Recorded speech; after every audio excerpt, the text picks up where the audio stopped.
What's up everyone, welcome to a brand new series. This one's kind of been a long time coming. With Piccolo having his potential unlocked in Super Hero, people were wondering what would happen if it came earlier. So I started playing with that idea. Initially the scenario was just supposed to be what if Piccolo had his potential unlocked early, and that still pretty much is the root of it. But it morphed into something else, something that I feel like will have much bigger effects. As you can tell by the title, this is a scenario where Piccolo actually becomes the strongest, remaining as such. And this isn't completely out of the ordinary. Back in the Cell Saga, Piccolo briefly was the strongest of our heroes after he fused with Kami. But this time there's a few changes that make that more of a permanent thing. We'll be seeing how that affects the story in this brand new series, What If Piccolo Was the Strongest? Let's begin. So where is this actually going to happen? There's a pretty simple explanation actually for where this begins. I would say this is going to happen in the Cell Saga. After merging with Nail on Namek, he knows of potential unlocking. And it's not like he could do it on Namek anyways, because by the time he gets there and learns of it after merging with Nail, it would be too late for him to make a wish to Porunga for obvious reasons. And there's also no way for Guru to do it either because also obvious reasons. And there is that point where Guru is briefly on Earth, but that wouldn't be his main focus at that point. It would be kind of a weird place for him to unlock it, but he keeps it in mind after the fact. And this explanation is perfectly sound because that's exactly why he went to Dende in the movie in the first place.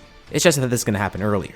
And that's why I chose the Android Saga. When Trunks shows up, Piccolo decides he's going to go with his normal training, wanting to work for his power for now, just to see what he's capable of. But he will keep this in mind as a last resort, alongside Namekian fusion. Had he wanted to do this right away, I feel like he would have gone to Kami too at the same time, deciding to fuse with him, which he didn't do in the main story, so I don't see him doing that here with power unlocking as well. So the Android Saga starts pretty normally, and the first change is actually when Piccolo goes to the lookout to try and fuse with Kami. Kami declines at first, saying the Dragon Balls will become dormant. They might need them after all. And Piccolo asks if he can at least unlock his potential. He knows the Elder on Namek was able to do that, so shouldn't Kami be able to do the same? And Kami isn't even aware of that. It probably is within the scope of his abilities, he's definitely old enough for it, but he doesn't even know how to do so. He even tries to do it, but nothing comes of it. Piccolo's pretty agitated by this. He said they need to defeat the android somehow. He could at least merge with him. Even the Saiyans can't overcome the androids, but surely a Super Namekian like them fusing would be able to do so. It's not like they could just go to Namek either. They've got no clue where it is just yet, and even if they did consult King Kai, Goku's not even awake to transport them there. But he comes up with an idea. He knows a way to get exactly what he wants, and this might even force Kami to do what he wanted in the first place. He tells Kami he's gonna get the Dragon Balls on his own. He'll have Shenron unlock his potential. Surely, with a wish, he could do something like that. And Kami tells Piccolo to wait, don't be so rash, but Piccolo already rockets off. And he has to make haste. He wants this to happen as quickly as he can. He goes to Bulma and gets the Dragon Ball radar. She's a bit freaked out because they still don't know what Piccolo's capable of, but he assures he's doing this for the androids. It's not like she could stop him either. She just hopes things work out for the best. Kami's on the lookout, watching as Piccolo gathers the Dragon Balls. And at first he doesn't like the idea of it, but the more he thinks about it, he realizes this might actually work. And it might be even more necessary than they thought. He feels a great evil looming about. He has for the past 4 years. With the Dragon Balls gathered, Piccolo summons Shenron. It's only one wish and he hopes that Shenron can perform it. Even if Kami doesn't know how to do it, surely his dragon can do so. And he wonders, well, if he's doing this wish, maybe he should just do it for all the others too. Have Shenron unlock all their potentials. And he asks Shenron, and Shenron just says it's beyond his power. First of all, doing that for so many people at once, especially so many strong people, it's not going to work out. And on second thought, Piccolo realizes this might not be the best idea. Also because it's not like they could even affect people unwillingly, at least not those stronger than him. The androids are a good example. He wasn't able to revert them back to normal, but he removed the bomb from them. Or, in a similar case, Porunga trying to bring Goku back. He couldn't bring Goku back against his will, and Goku actually had a say in it, not wanting to be brought back. Goku's not conscious, but he probably wouldn't want this handed to him. It might work nice for Gohan and Trunks, but his wish is kind of a loaded one too. Shenron says they need to make separate wishes for those, and he kind of wants to exclude Vegeta purposefully because he thinks that might be a bad idea. So if he did that with Trunks and not with Vegeta, that would definitely cause a lot of issues. So besides this not even being possible for Shenron, it's also probably not a great idea, for other reasons as well.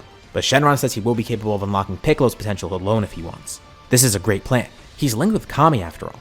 If he were to die, the Dragon Balls would be gone regardless, and if he fused with Kami, the Dragon Balls would be gone too. So they might as well use the Dragon Balls to help Piccolo go stronger. If Piccolo's too weak to fight the androids, they're bound to disappear. And even if he does fuse with Kami and fight the androids then, they're going to disappear anyways. He might as well get a little bit something extra out of them, instead of just letting them go to waste. And Shenron unlocks his potential. He's made noticeably stronger. It's not a huge boost, and no, it's not going to be something like in Super Hero because he was way further along by then. It's going to be relative to the actual arc where he does it, and there's also the fact that he isn't fused with Kami yet. He feels the power flowing through him, and he even changes in appearance too. This is his new power awakened form, one that constantly taps into his inner power, growing alongside his potential in himself. Shenron bids Piccolo farewell, and Piccolo is impressed with his strength, but he knows he can grow even stronger. And there is kind of an issue. They don't know how truly strong the androids are, they can't sense it, and there's 3 of them. Yeah, they had that fight, but those androids were definitely not being too serious anyway. If Piccolo wants to really assure victory, he still needs to fuse with Kami. Again, this is necessary regardless. The wish at least helps mitigate things if Piccolo was attacked by the androids and couldn't survive it. But if he wants to win, they need that fusion. Kami calls Piccolo to the lookout soon after. This is around the time when Bulma, Trunks, and Gohan find out about the other time machine, with Cell lurking around and Kami discovering him too. He knows Piccolo's gotten the Dragon Balls, and he senses great increase in power, but he tells Piccolo it might not be enough, especially with this other threat looming about. They don't know who or what it is and how powerful this threat is. Combined with the androids, they're going to need to really assure that something's going to be able to defeat them. Kami tells Piccolo he's accepted the fusion. His strength may not do much for Earth anyways, and if they really needed extra Dragon Balls, they could find a new Guardian. But for now, this is more important. This way, they'll save Earth, and Piccolo's glad Kami's finally come around to his senses. Kami says goodbye to Popo, and the 2 Namekians fuse. But the effect is far greater than any of them could have ever expected. Immediately after the fusion, Piccolo notices this unfathomable power. The weirdest part is, he's not transformed right now. He's not in his power awakened state. His normal base form. It feels stronger than his form was that he just got. So if he were to transform into that, imagine how powerful it would be. Popo looks on with disbelief too, as Piccolo then powers up into his power awakened state, accidentally breaking part of the lookout off, with Piccolo quickly catching it with telekinesis and repairing it with his own magic. Popo is knocked on his back and looks up, seeing that Piccolo effortlessly just broke the lookout and then fixed it. Piccolo, Kami, or whoever this Namekian is, he apologizes. He's got to be more careful around this sacred place. He needed more power, but he didn't know it would be like this. The nameless Namekian says goodbye to Popo. With Piccolo now having the knowledge that Kami had, he sees what he sensed with Cell, and he goes immediately to stop this threat. Although Piccolo powering up so much so quickly, that's definitely going to set off some alarms. Not just with the people that are his friends, but the people that he's going up against. Android 16's sensors pick up on this. A huge increase in power far away. He can't really tell what it is, and the weirdest part is, he doesn't know who it is. Obviously 17 and 18 can't even sense it, but Cell can. Piccolo immediately hides his power, going into the city where Cell is, encountering the monster. And Cell inquires, was that power that he just sensed Piccolo's? It didn't necessarily feel like it, but it also kinda did at the same time. He also noticed that someone summoned Shenron. He saw the sky turn dark. Everyone did. Well, Piccolo can't really lie here. Cell knows what's going on. And he kinda makes up a half-truth. He says he summoned Shenron to get some more power to defeat the androids, but unfortunately, he doesn't think it'll be enough, especially because he doesn't know who this guy is. But he does want to know who Cell is, so he acts like he's weakened, acting like he can't defeat Cell. He powers up and Cell briefly does sense that power, but realizes that he can overcome this, especially because it seems to be fleeting. Piccolo constantly lowers his power, making it seem like he can't contain it. He makes it look like he's tired too. He thinks of how quickly Goku's power dropped after getting the heart virus, and that's a perfect feint here. He'll pretend that he's infected too. That's all he could think of. If Cell thinks that he's too powerful, he's gonna run away. But if he thinks he could beat Piccolo, then Piccolo can get some information out of him and figure out what's going on here. That's his main goal. So he pretends this, and Cell buys it too. Not only can't Piccolo contain this new power, but it seems he might be infected by this virus. Cell's surprised that this is the case, but it seems plausible. And he laughs. Even with the help from the Dragon Ball, it seems Piccolo still won't be enough to defeat him. He inquires who Cell is, and Cell obliges. Piccolo's gonna die anyway, so we might as well tell him. And that's really all he needed to know. Piccolo thanks Cell, and then immediately, he goes into his power awakened state. He tells Cell he's glad he bought that story, and vanishes from Cell's sight. Cell looks around desperately, trying to figure out where Piccolo is. But then an arm stretches out from far away, grabbing Cell, then dragging him in as Piccolo then hits him with a punch from his other arm. Cell's neck breaks from this. Piccolo didn't realize how powerful he was now. He didn't mean to do that, but that's gonna make it even easier to finish him off. He grabs onto Cell's tail, spinning him around and then flinging him far away. As Cell flies through the air, through all the collapsed buildings, he can't even really tell what's going on. But Piccolo moves so fast that he then appears where Cell's about to land. He unhinges his jaw, launching a massive mouth beat. Cell is completely incinerated. Nothing is left of him, which is good because he doesn't know the true extent of Cell's regeneration. Immediately after this fight, some of the other fighters come over. So that power was Piccolo, and what was that person he was just fighting? He says he'll explain later. It's gonna take a bit to explain. He wants to find the androids, but they're probably gonna have to wait a bit for that. They don't know how to find them or where they could even start looking. So he just tells them what went on. He can't really hide the part about Shenron either because they saw the sky turn black. Vegeta especially wants to know what the wish was used for. And Piccolo said the Dragon Balls would have been gone regardless. Him using the Dragon Balls was just a bit extra, making sure they didn't go to waste. Even though it might have been a good idea to save them in case the androids killed anybody. But he says it's gonna be fine too. They can get another Guardian for Earth. And Vegeta's angered at how Piccolo got so strong so quickly. How is he falling this far behind? And to think he used the Dragon Balls for power. It angers Vegeta to no end, and he rockets off. Eventually Goku does wake up, wanting to train at the lookout just in case. Amazed at Piccolo's new power, and Goku's glad that Piccolo is the strong, but they can't sense how strong the androids are. Piccolo wanted to be safe rather than sorry, and Goku does too. Even if the androids can be defeated by Piccolo, it's better to reassure themselves by going to the lookout and actually training for a bit.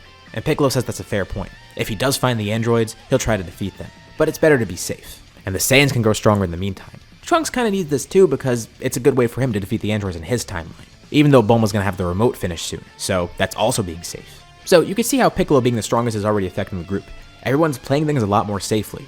Which is funny because the Android saga started out the exact opposite way. People weren't playing it safely. And this is unintentional by now. But soon enough, the effects of Piccolo being the top person in the group, that's gonna have more effects than just raw strength. Although we're gonna be seeing that later on in the series if it continues. At Kame House, the androids eventually arrive, looking for Goku. He's not even there because he's on the lookout by now. But this is perfect because Piccolo's there, and he leads the androids away. This time he'll do it. Android 16 is surprisingly a little cautious. He tells 17 and 18, be careful. They still don't know what that power increase was. There might be another foe lurking out there that they don't know about. 17 tells 16 to relax. They're just fighting Piccolo. They know how strong he is. And 17 decides he's gonna fight Piccolo alone. And once again, this is good. Piccolo could fight strategically. He'll only use his base form for now. He could feign weakness, make the androids think they have the upper hand. This one especially seems cocky. He shows a slight bit of his power, and then 16 yells out at 17. He's not fighting Piccolo. That power, it doesn't match his database. That's not Piccolo's power. But it's already too late. Piccolo starts absolutely demolishing Android 17. And he's surprised too. This is only a fraction of his base power, so he knows he could actually defeat them with whatever other powers he has too. Hell, he might be able to take all three of them on at once without transforming. He thinks back to Cell. When he transformed, he was far too powerful there, so maybe it's kind of overkill here too. Hey, better safe than sorry after all. 18 jumps into fight with 17, but it's still not enough. And no matter what they do, even with them having infinite energy, it's not really going to help because they're already losing by default. 17 even tries throwing up barriers, not just around him, but his sister too. They essentially amount to nothing. Piccolo punches through them with ease, like a hot knife through butter. Piccolo tells the androids they're done for, and he lets them in on a little secret. This isn't his full power. Not even close. He tests out transforming again, going into his power awakened state.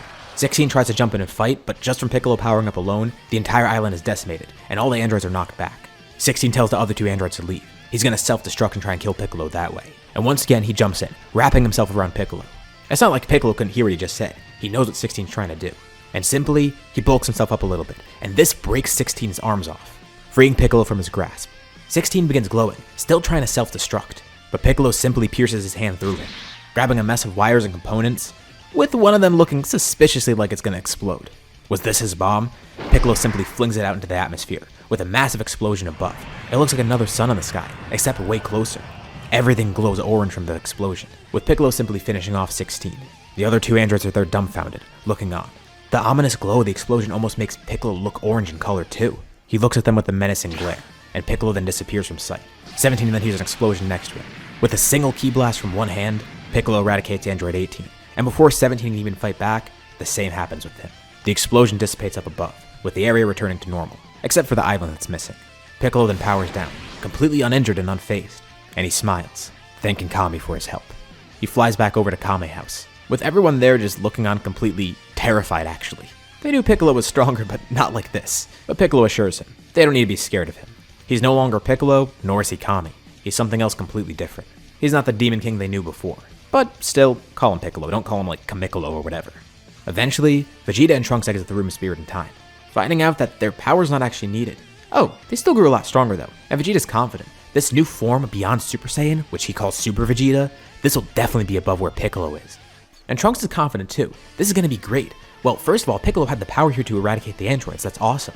And not just that, but now he has this power to back himself up. And on top of that, just in case, he has a remote from Bulma to destroy the androids if he needs. And the blueprints do that too. So in case it does need tweaking, future Bulma could do the same. And he's obviously told about Cell as well. He'll train in preparation for him. Trunks thanks all of them and leaves. Although Goku still does kind of want to go in the Room of Spirit and Time with Gohan. It might be a nice opportunity, and Piccolo actually suggested too. He knows the two of them can grow stronger. And he's gonna need someone to test his power out against after all. He was too much for the androids. But Vegeta steps in. He'll be the one to do that. Goku says they'll be out in a day. And after that, they can even go to Namek to get a new Guardian. Maybe that Dende guy would be a nice pick. You know, that kid Namekian that helped them back there. And while they wait for Goku and Gohan to come back, Vegeta's gonna prove his power against Piccolo. He's surpassed him. He knows it. The two of them find an open area, and Vegeta powers up, saying this is his evolution beyond Super Saiyan. He'll call this Super Vegeta. And he wants Piccolo to hold nothing back too. And Piccolo assumes a battle stance, and Vegeta questions him. He's not even gonna throw off his weighted clothing, and Piccolo smirks. He wants to pace himself at first. Vegeta calls him quite cocky for that, not realizing the irony in that statement. and the two assume a battle stance, ready to spar. Piccolo and Vegeta stare each other down. Vegeta launches in towards Piccolo, with Piccolo blocking the attack from him.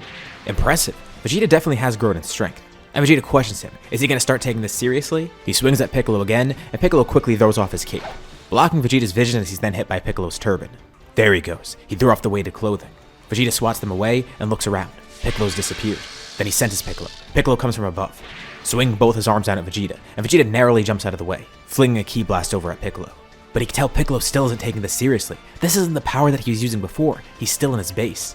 But he continues fighting regardless, and Piccolo's able to actually keep up with him. How is this Namekian this strong, even just at his base power? Piccolo's either able to block Vegeta's attacks, parry them, or just dodge them without effort. And Vegeta's starting to get angry. He wants Piccolo to show his full power. He needs to see how he stacks up. He needs to see the true power of Super Vegeta. And Piccolo knows that Vegeta's going to keep asking if he doesn't do it, so he decides to anyways. It's a shame. He actually did want to enjoy this fight, but after he transforms, he knows he's going to win here easily. Vegeta lands a direct hit on Piccolo, a powerful punch right to the face, and Piccolo doesn't even flinch. Vegeta starts rapidly delivering punches, then he jumps back, throwing ki blasts, and Piccolo simply stands there, unfazed. As the smoke clears from all of Vegeta's ki blast, Piccolo's gone once again. Vegeta quickly turns around, but it's already too late. A hand grabs him from behind, as Piccolo lunges his arm forward, stretching it out as he drives Vegeta into the ground. Vegeta's in the dirt below and begins throwing ki blast upwards. Piccolo dodges all of them, flying down towards Vegeta, grabbing him once more, and throwing him upwards. So quickly, in fact, that Vegeta's flung into his own ki blast. And once again, Piccolo vanishes. Vegeta looks around him. He's already getting dizzy, and Piccolo appears in front of him. He punches, and his fist goes right through Piccolo. Then another Piccolo appears right beside him. These are clones. He's surrounded by a couple of Piccolos, fighting him all at once. And the Piccolos get some distance, with each of them charging a ki blast. Vegeta's surrounded. He has nothing to do against them, and all the Piccolos assimilate, going back into the main one. He then moves so quickly that Vegeta can't register it, and Vegeta feels a tap on his shoulder. He looks behind him, with Piccolo's hand stretched out in front of his face. And Vegeta flinches, but Piccolo doesn't launch the ki blast. This battle's over. They descend back to the ground, with Vegeta powering down. He can't believe it. How did he get so powerful? He can't let this slide. He needs to get ahead of Piccolo. But Piccolo tells Vegeta he's definitely grown stronger too. He could tell there's a significant difference in his strength. And he says had he not defeated Cell and the androids, Vegeta definitely could have done so too. But Vegeta tells him to be quiet. He doesn't want to be patronized. And this fight also helps Piccolo realize how truly strong he is. This strength here, it was overkill. But he has a duty now. He needs to use this power. Not just the power that he was granted from Shenron, but from Kami, the power of the nameless Namekian. He vows to use the strength to its fullest, wanting to use it in the future to help defend everybody. With Kami, the former Guardian, as part of him, he owes it to Earth to use his power like this. Not just for himself by training, but by helping allies. He could help them grow stronger too. And speaking of his allies growing stronger, eventually Goku and Gohan exit the Room of Spirit and Time, with both of them having unlocked Super Saiyan Grade 4, with Vegeta then going back in, not even questioning Goku and Gohan. He looks over at Piccolo, telling him to come in too. He needs someone to train with him in there. He knows Piccolo is the strongest here. Goku and Gohan recognize that too. And Goku's pretty amazed. He knew that he got stronger in there, and Gohan actually might have even surpassed him. He thinks Gohan's stronger than him too. But just by how Piccolo carries himself and that power that he sensed before, he could tell Piccolo is still above them. Training in the Room of Spirit and Time will definitely help him grow even more. And that reminds Piccolo, oh yeah, while he's in there, he tells Goku, try and find new Namek if you can. Get another Namekian here. They need another set of Dragon Balls. Piccolo can't create another, and if they want one, they're gonna need another Guardian. Goku says that's not an issue, with him going to King Kai trying to find new Namek. A day passes on the outside, with Vegeta and Piccolo then exiting. Vegeta now has Grade 4 of Super Saiyan. Having grown significantly stronger, Piccolo has grown stronger too, and Vegeta's gotten to fight him all he wants. But still, he hasn't surpassed Piccolo. Surprisingly, it seems he surpassed Goku.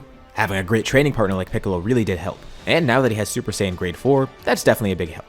But no matter what he does, he can't get above Piccolo. Piccolo's continuously growing stronger as well, obviously.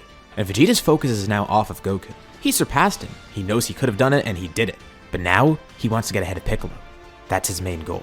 And surprisingly, a new rivalry begins blooming. And at the same time, Earth now has a new Guardian, with Dende being there. Happy to see the others and happy to see Piccolo. We enter a time skip following this arc.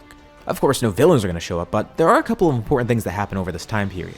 Right from the beginning, as I mentioned, Piccolo and Vegeta have a rivalry now, which is strange, but that's going to change the dynamic of them completely. Vegeta's going to be constantly improving himself. It's not like he wasn't already, but here, he has even more motivation to do so.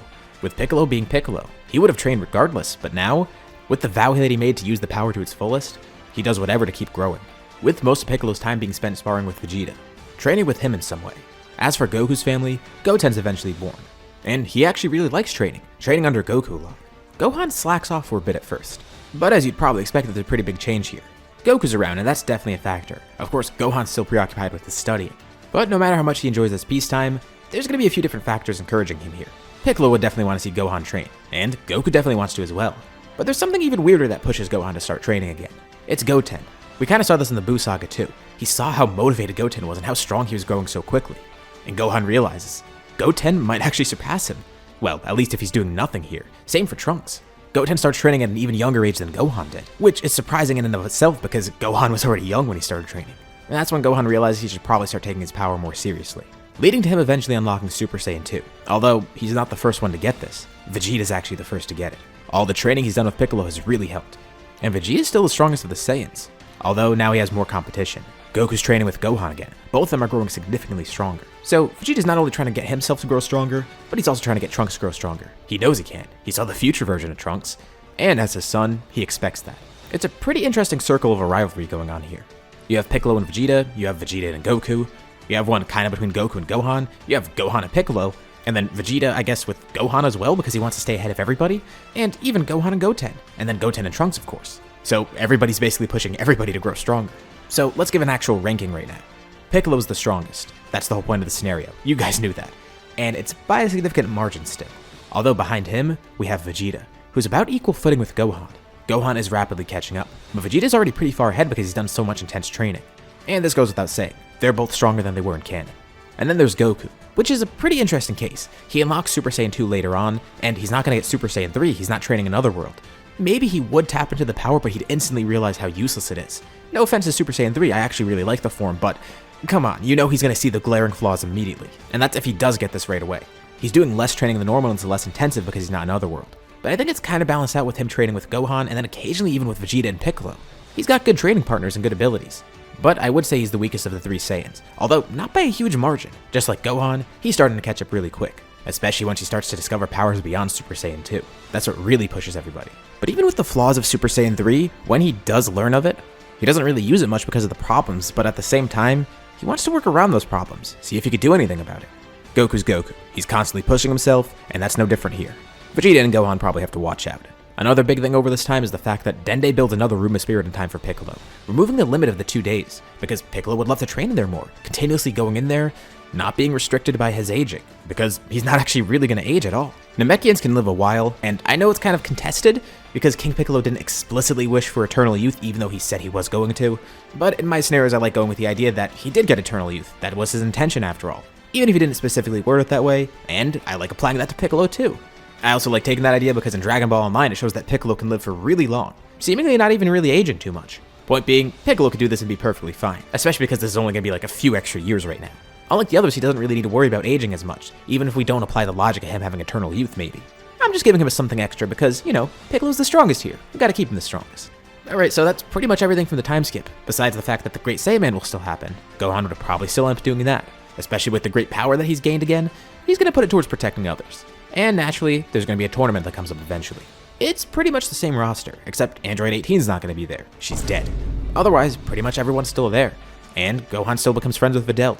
Although Mr. Satan's not the same hero that he was because he wasn't involved in the Cell Saga because there was no Cell games. Although he still is world champ and highly regarded. I guess maybe the biggest change is that maybe Satan City wouldn't be called Satan City. But he and Videl are still pretty prolific figures. And the tournament does start differently too, with the main changes beginning once Piccolo starts facing Shin. Piccolo can't even sense his ki, and can immediately tell, this guy's a godly figure. He almost forfeits, but Shin tells him telepathically, fight him. He doesn't want him to forfeit here. He knows Piccolo could probably even beat him with his power. And Piccolo doesn't even know what to do, but he decides to go with it. The two of them begin to fight, and Shin tells Piccolo, showcase his strength. And Piccolo feels like something's weird here, but okay, well, he does that. He starts powering up. And then he starts to feel like he's frozen in place. Shin sticks his hands out, and Kibito does too. The two of them paralyze Piccolo. Spopovich and Yamu then jump in, trying to steal energy from Piccolo, and they're able to do so, getting a pretty significant chunk of energy. What the hell's going on here? Isn't that guy supposed to be a god? Why is he doing this? Spopovich and Yamu are able to escape, with the others yelling at Shin and Kibito, asking what the hell's going on. Shin says he'll explain later, and Piccolo would really like to know too. Gohan's pretty angered at this. He was actually about to jump in and help Piccolo. Goku and Vegeta are pretty annoyed too, but Shin says to follow them, as they chase Spopovich and Yamu, leaving the tournament in disarray. And for the record, I'm going to say Videl wins the tournament here. Goten and Trunks would try to fight in the Battle Royale part, but they'd end up getting disqualified because they fumble it, revealing that they're actually not supposed to be there. And the final fight is between Videl and Mr. Satan. with Mr. Satan basically winning out of dumb luck, realizing that Videl might have actually surpassed him by now, which is pretty amazing. Not that any of that really matters, but just for the record, worth covering. And with all that going on, we go back to our other protagonists. They find Bobity's spaceship, with Shin and Kibito apologizing for how they went about it. Piccolo says there definitely was a better way to do this, but whatever, they'll stop whatever this threat is. And once they get there, immediately Dabura jumps out at them, trying to kill somebody. He aims for Kibito, but Kibito actually lives here. Piccolo's able to stop it, instantly powering up, transforming to and getting ready to face Dabura. Shin tells him to not use too much energy, but Piccolo says it doesn't matter. They already got some energy from him after all. And he's gonna make this fight quick, so quick that they won't be able to get any more energy from him. He looks over at Goku, Gohan, and Vegeta, telling them to go into the spaceship and solve whatever's going on in there. He'll take on Dabura, alone. And Shin and Kibito question this. Is he actually gonna be able to do that? And Piccolo tells them, it's just like Shin said. He could have beat the Supreme Kai. The Supreme Kai knows his power. Besides, he's not even at his full strength right now. And Dabura is surprised by this statement. This guy's cocky. There's no way he's gonna be stronger than the great king of the Demon Realm. And Piccolo laughs at this. Demon King? Not really too much of a scary title, considering he proclaimed himself as such a while back. Piccolo says it's quite a flashy name, but the power's not really gonna back it up. And Dabura won't stand for this disrespect. He's a true Demon King. And Piccolo asks him to prove that. The two begin clashing, as the other three head into the ship, with Shin and Kibito not really knowing what to do, so they just follow along. They have no problem with the others inside. Pui Pui and Yakan are easily defeated. And Babidi realizes he might be screwed. As much as I would love to do a Buu Saga here, just consider the fact that everything going on pretty much prevents it. They probably did get a lot of energy from Piccolo, but not nearly enough to revive Buu. They need way more than that. And as for Piccolo's fight with Dabura, it's like I mentioned before, Dabura's not going to win. Piccolo's just so much stronger. He makes the fight relatively quick, actually killing Dabura pretty quickly too. And maybe Bobby would be able to find out that Vegeta does have some sort of evil within him, but I don't think Vegeta's going to willingly get possessed at this point. Vegeta doesn't really have a reason to turn Majin. He's not behind the other Saiyans, he's on par with them, and he feels like he has ways to grow above them. And his rivalry with Goku and Piccolo is just fine. He could fight them as much as he wants. It's not like in the main story where Goku had one day on Earth where he could test his power out against him. He could do that whenever. There could be a slight possibility of him turning Majin, but I just don't see that happening here. It doesn't seem too likely. And it's not like Babidi could possess anyone else. No one else has enough evil in them, and if anyone did, it wouldn't be Piccolo, who definitely wouldn't do that. He's way past his evil phase, and he wouldn't willingly get possessed like Vegeta. So, Babidi is stopped. Buu is almost revived. They almost get enough energy because the amount they stole from Piccolo was just so plentiful, but still not enough. Although that's not to say that nothing comes out of the saga. It's like I said, everyone's grown so much stronger. I already covered that part. But there's also another big change here, something that is vastly going to affect the next arc as well. Shin and Kibito once again apologize for how they went about it, but they're impressed with everyone's strength, especially Piccolo. And Shin actually has an offer for Piccolo. Of course he knows about Piccolo. He was the former guardian here, at least part of him was. Or part of the previous incarnation of him. It's a whole thing, but they know what's going on there. Point being, he made a vow to protect Earth, and he was Earth's guardian at one point. He's a godly figure here. Even Kibito acknowledges that, and they see the great potential in Piccolo. He can make for a great student. Shin sees this offer as a way for them to make up for everything. Not only for how the two Kais helped fumble here, but also the fact that they stopped Majin Buu. Plus, Shin could hear Piccolo thinking about this too. Piccolo did actually consider this. He wanted to ask the Kais if he could train under them. This will be a great way for him to grow, and he acknowledges this too. He accepts the offer, going to train with them. The Saiyans end up staying here on Earth. They can grow here just fine. Plus, they all have their own responsibilities. Vegeta's gonna train Trunks up to be the strongest warrior he can, and stay ahead of these other two Saiyans. Gohan's Gohan, he's got his responsibilities. And Goku's probably not gonna leave either. Unlike with Beerus, they don't have as much of an incentive to leave as they did. They weren't even offered either. They wish Piccolo luck as he goes off to train on the Sacred World of Kais. Shin and Kibito wonder where his power can go next, and they ask Piccolo to showcase his full strength. They saw a glimpse of it against Dabura, but they want to see his true power. He could power up here, he doesn't need to hold anything back. The planet can handle it. And Piccolo says that's reassuring. He was honestly kind of worried about that. Even with his great ki control, he hasn't really tested out his full strength on Earth. He knows it's volatile, but he shows it off here, going into his power awakened state, charging as much ki as possible. Shin and Kibito are blown back by this, figuratively and literally. This is amazing. They couldn't have expected this power from a mortal, much less a Namekian. They're usually a peaceful species. But here, this Namekian, he's so vastly powerful. It's incredible. Maybe he could even pull the Z-Sword. Shin and Kibito have big plans for him in mind. Now, just as Shin hoped, Piccolo tries to pull the Z-Sword, and it's actually not too tough for him to do so. At first, he is surprised at how difficult it is, but once he powers up into his power awakened state, he has more than enough strength to actually pull it from there. And the craziest part is, he's able to start swinging it around immediately. He does see some pretty quick gains from it, eventually even being able to swing it just in his base state. Although, at this point, he starts seeing diminishing gains. At some point, it's so easy to swing around that he's not really gaining too much from it. And unlike Goku or Gohan, Piccolo's a lot more careful with it, recognizing it as a sacred thing. He is part kami after all. He understands the importance of preserving godly things like this. So, Elder Kai's not going to come out of the sword and do a ritual on Piccolo. He already has his own power awakened form anyways, even if it is different. But Elder Kai's remaining in there for now. Because by the time Piccolo even does think to try and swing the Z-Sword against Mkachin or whatever, he already feels like he's not growing enough from it anymore. But he still has other great training too. As a Namekian, he knows he's pretty adept with magic. Or at least can be pretty adept with it. He's seen what other Namekians are capable of, and he does have some of his own weird abilities. But how about applying that to combat somehow? Yeah, he has magic like the Clothes Beam or whatever, but that's not going to help him in a battle. What about learning from Shin and Kibito, people who actually use magic for things other than changing clothes? And they wonder how Piccolo will do with it, because he is a warrior Namekian rather than a Dragon Clan one. But he also has a Dragon Clan Namekian within him, and he originally was split from a Dragon Clan Namekian. He's a very unique case and isn't a normal Namekian by any means. He's basically got both in there. So he tries training with this, seeing where it's going to take him. And he stays here for a while. Back on Earth, nobody really knows where Piccolo is, but he's pretty fine up here. And this separation from Earth is going to cause some issues later on. Piccolo is making sure to watch over it. Just in case there are any threats, he will be able to get back there. One of the first things he learned from Shin and Kibito was the Kai Kai. That's going to be pretty useful. He knew that Kami had some sort of ability to teleport, but it was pretty limited to Earth. And it wasn't too useful, but it did make Piccolo realize that maybe if he learned some sort of new teleportation, that would really help, especially if it's something like Goku's instant transmission. Although the Kai Kai, he likes that a lot better. But no threats do come to Earth. Instead, one comes to the sacred world of Kais. We move into Battle of Gods. Beerus has a different dream this time. He doesn't dream of a Super Saiyan God. Rather, he has a different prophecy. He still does dream of encountering a rival, but this rival's different. He actually can't really tell who it is, he just sees a shadowy figure. He sees pointy ears and antenna. The silhouette kinda looks like a Namekian, but right before this dream ends, this Namekian powers up, surrounded by a fierce orange glow. It doesn't seem to be any sort of godly ability that this Namekian is showing, but still, it's a rival for him. When he wakes up, he immediately goes to Whis, telling him about this prophecy. He saw a Namekian warrior, surrounded by a strange orange glow. Luckily for Beerus, there are a lot of Namekians left, including warriors. So naturally, he goes over to planet Namek. He was telling Whis, he wasn't sure if this was a divine form or something, but it's worth looking into. Maybe the Namekians do know something. When he gets there, some actually do know of his existence, showing respect immediately, with him talking to the new elder, Mori. He asks if they know who Namek's strongest warrior is, and on top of that, if there's any divine powers within that warrior.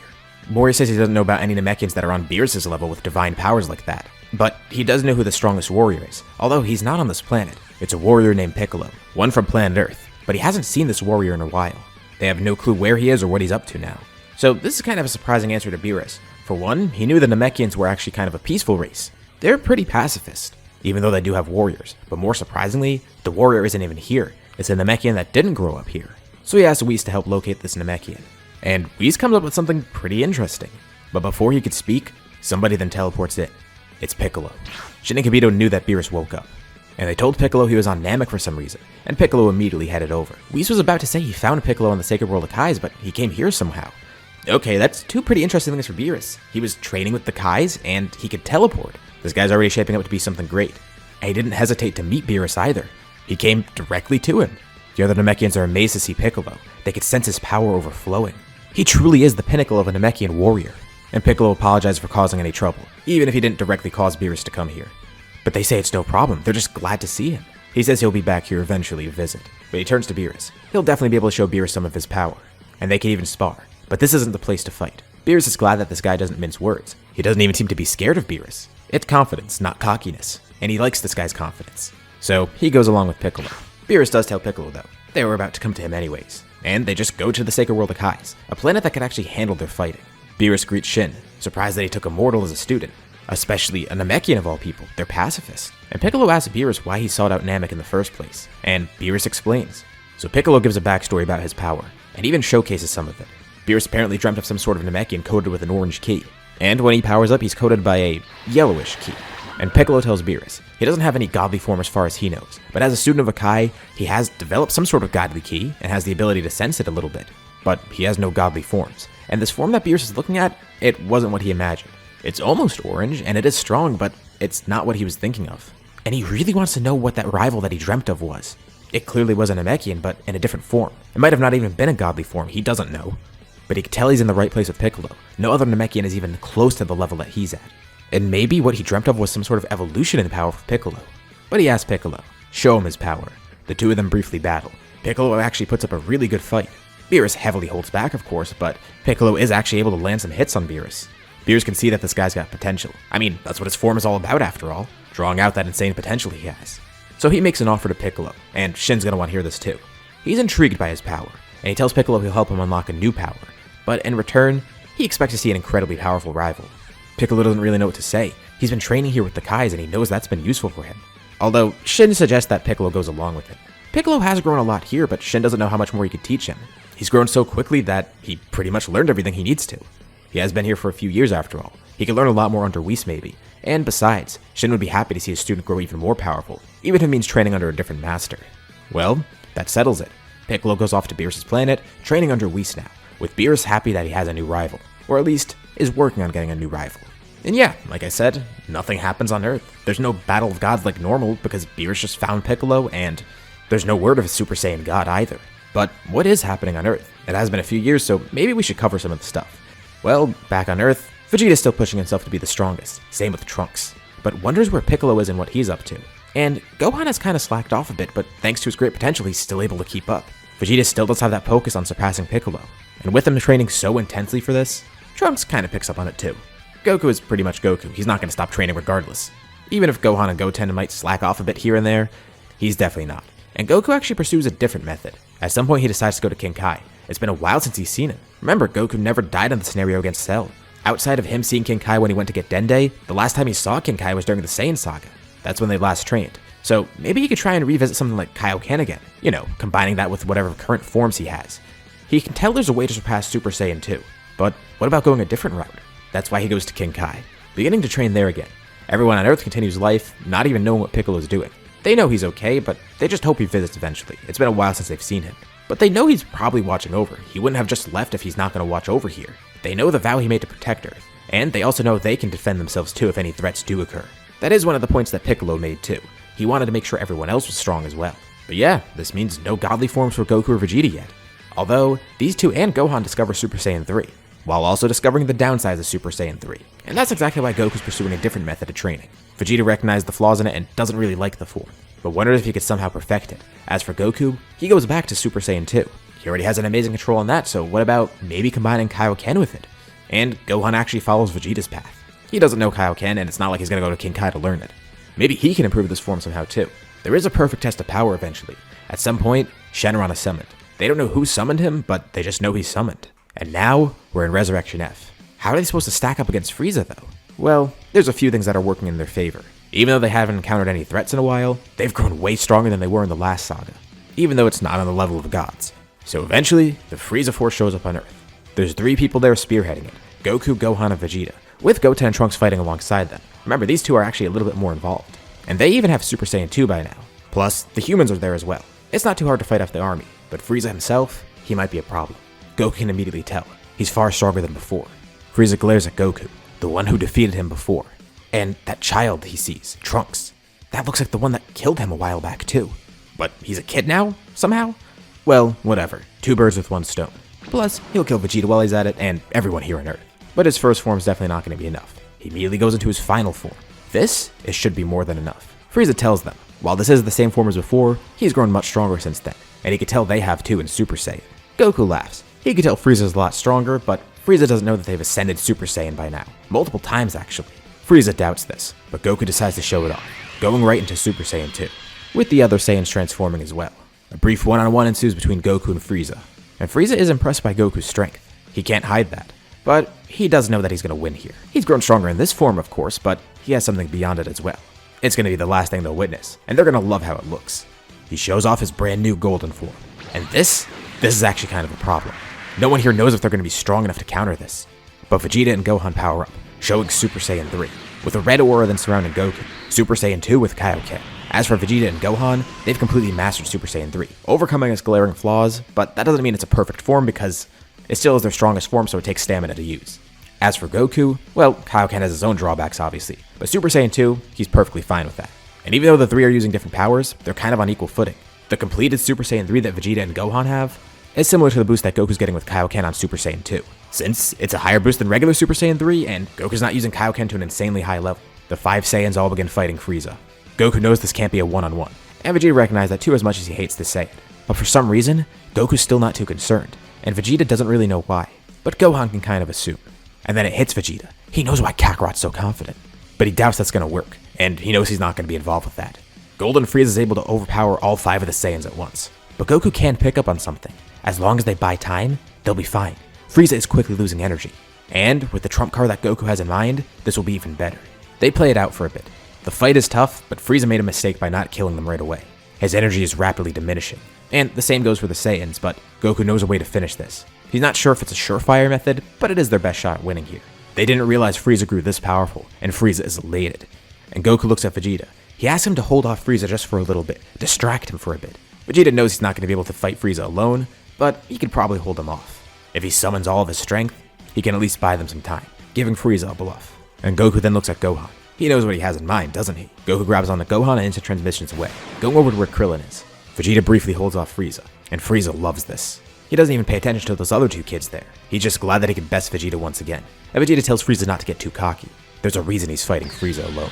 There's a huge burst of energy nearby, and everyone senses a different power. Someone then teleports in once more. It looks like Goku, but also like Gohan. In his hand are 2 Senzu beans. He throws one at Vegeta, and then eats one for himself. The man introduces himself as Gokan, the fusion of Goku and Gohan. Frieza doesn't get what happened. They fused? Well, yeah. While in Otherworld, Goku was able to learn some other techniques. Ken Kai already taught him everything that he could know. And while he did practice with Kaioken more, he decided to learn some other things in Otherworld too. He didn't have those same 7 years that he did originally, but King Kai did suggest some new things for him because Goku wanted to learn other techniques. And he was able to meet some other warriors in Otherworld, learning this new thing. Vegeta didn't really like the fusion dance, but Goku had to practice it with Gohan, just in case. And he knows this is a surefire way to defeat Frieza, immediately then powering up into Super Saiyan 3. And he sees a clear opening. Frieza's already lost a lot of energy. And with Gohan at full strength now, he can make this quick. He kinda needs to make this quick because he knows Super Saiyan 3 is gonna run out the fusion regardless of how good he is with it. There's still the Goku side who hasn't really mastered it just yet. And to make things even worse for Frieza, another power then surges nearby. Vegeta can't believe they did that stupid dance too. But Goten and Trunks have fused. Now is Gotenks also going into Super Saiyan 3, jumping in with Gokan. Vegeta doesn't stop fighting either. Frieza's facing less people now, but he's facing stronger fighters, and he can feel himself getting tired out. But Gokan tells everyone, one final push, that's all they need. Vegeta's power soars once more, same for Gotenks. Gotenks then creates some galactic donuts, throwing them around Frieza, and Frieza's able to break out of them pretty quickly, but it allows Vegeta to attack in the meantime, with him then creating the same thing, and the 2 continue binding Frieza, with a bunch of rings of energy surrounding him, as the 2 constantly barrage him with it. Gokan gets ready for his final attack. He charges a powerful Kamehameha. And just to put a little extra power into it, his aura flares up once more. The aura of Kaioken surrounds him. He knows he's gonna defuse after this attack anyways, so why not put his full strength into it just to assure they win? This is a fused father and son Kamehameha, empowered by Super Saiyan 3 and Kaioken. It's launched directly at Frieza. He's able to finally break free of the galactic donuts, but it's already too late. The beam hits him head on, with devastating power. Immediately after launching it, Goku and Gohan defuse. And in the aftermath, there's a mangled Frieza, still in golden, but in a terrible state. He almost looks like he did on Namek. They're surprised he's even still alive. He then powers down, not able to maintain the golden form anymore. He collapses to the ground, and looks up, seeing Vegeta standing over him. What a nice present for him. Vegeta's the one to finish him off. With a simple Big Bang attack, he eradicates what's left of Frieza. That was way too close for comfort, but thankfully, they're able to come out victorious. Back on Beerus' planet, Piccolo's in the middle of his training, and Whis seems to be enjoying something. He's watching something through his staff, and Piccolo asks what's going on. His jaw drops when he hears that Frieza returned, stronger than before, and he almost killed everyone on Earth. Why didn't Whis tell him? Earth could have been destroyed. He needs to go back and help them. But Whis says it's all okay. And these mortals actually seem decently strong. They're able to handle their own. But this does kind of put things in perspective for Piccolo. He should have noticed that amazing increase in power. And Whis said if there were an issue, he would have informed Piccolo. But he knew that Frieza wasn't going to win there. Although Piccolo's still kind of angered by this. He remembers back to the vow he made. He does have to keep Earth safe. It's his responsibility. But at the same time, he did want to make sure the others were strong too, and, well, they were able to handle it on their own. But he also does see now. He's neglected them for so long. He's been back to Earth a few times, but ever since he went to Beerus' planet, he hasn't been since. Maybe it's about time he returns. Piccolo goes to Whis and asks him to take him to Earth. It has been a while since he's been there, and Beerus says he has been keeping up with his training, so yeah, he can go there if he wants. He doesn't really care. So, Whis takes him there. And once he arrives back, he immediately meets up with the others. They assume he's here because he probably knew about Frieza, and that's exactly why he's here. He saw what happened with them, and he's got to say, he's impressed. They're able to hold themselves pretty well, and he knew they were powerful, but he saw how powerful Frieza was too, and the fact that they were able to fend off against him, that's pretty impressive, especially with that technique that Goku and Gohan use, that fusion thing. But he sees they've evolved Super Saiyan even more. He remembers Goku working with Super Saiyan 3, but now it seems they were using it a lot more efficiently. And Goku says, yeah, it has its drawbacks, but now they have a full-powered version of it. It doesn't have the glaring downsides that it did before.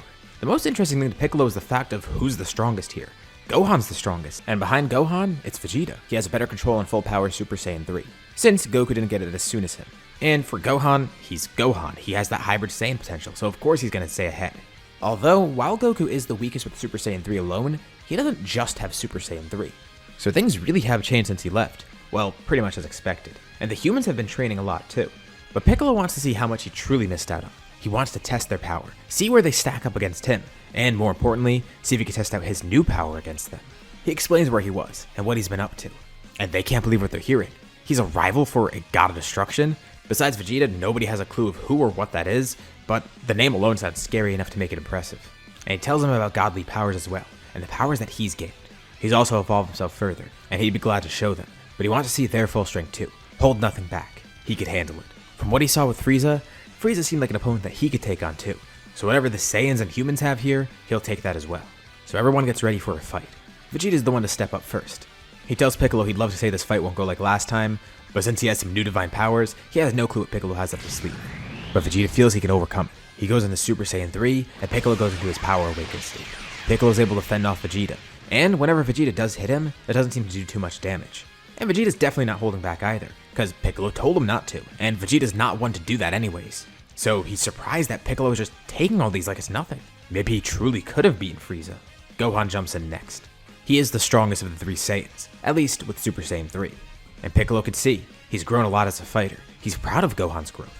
Not only in terms of strength, but just as a warrior in general. The fact that he's still keeping up with his training too, fighting like this, alongside the others. And he seemed to put in a valiant effort against Frieza to defend Earth. But he's defeated as well, and Goku steps up to fight. Well, he's sure Piccolo already saw this briefly against Frieza.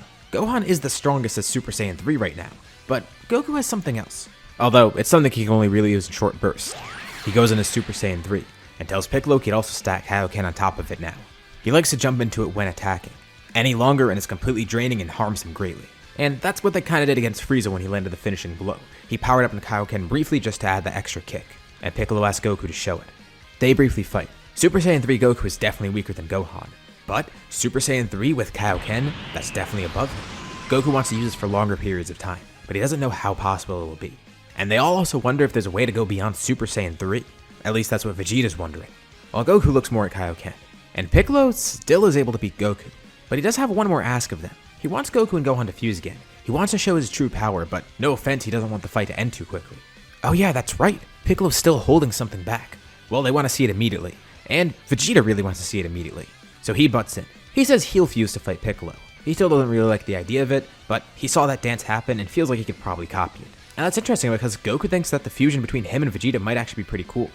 Probably not as powerful as Gokan, but still, what would they call that one? Gogeta, maybe?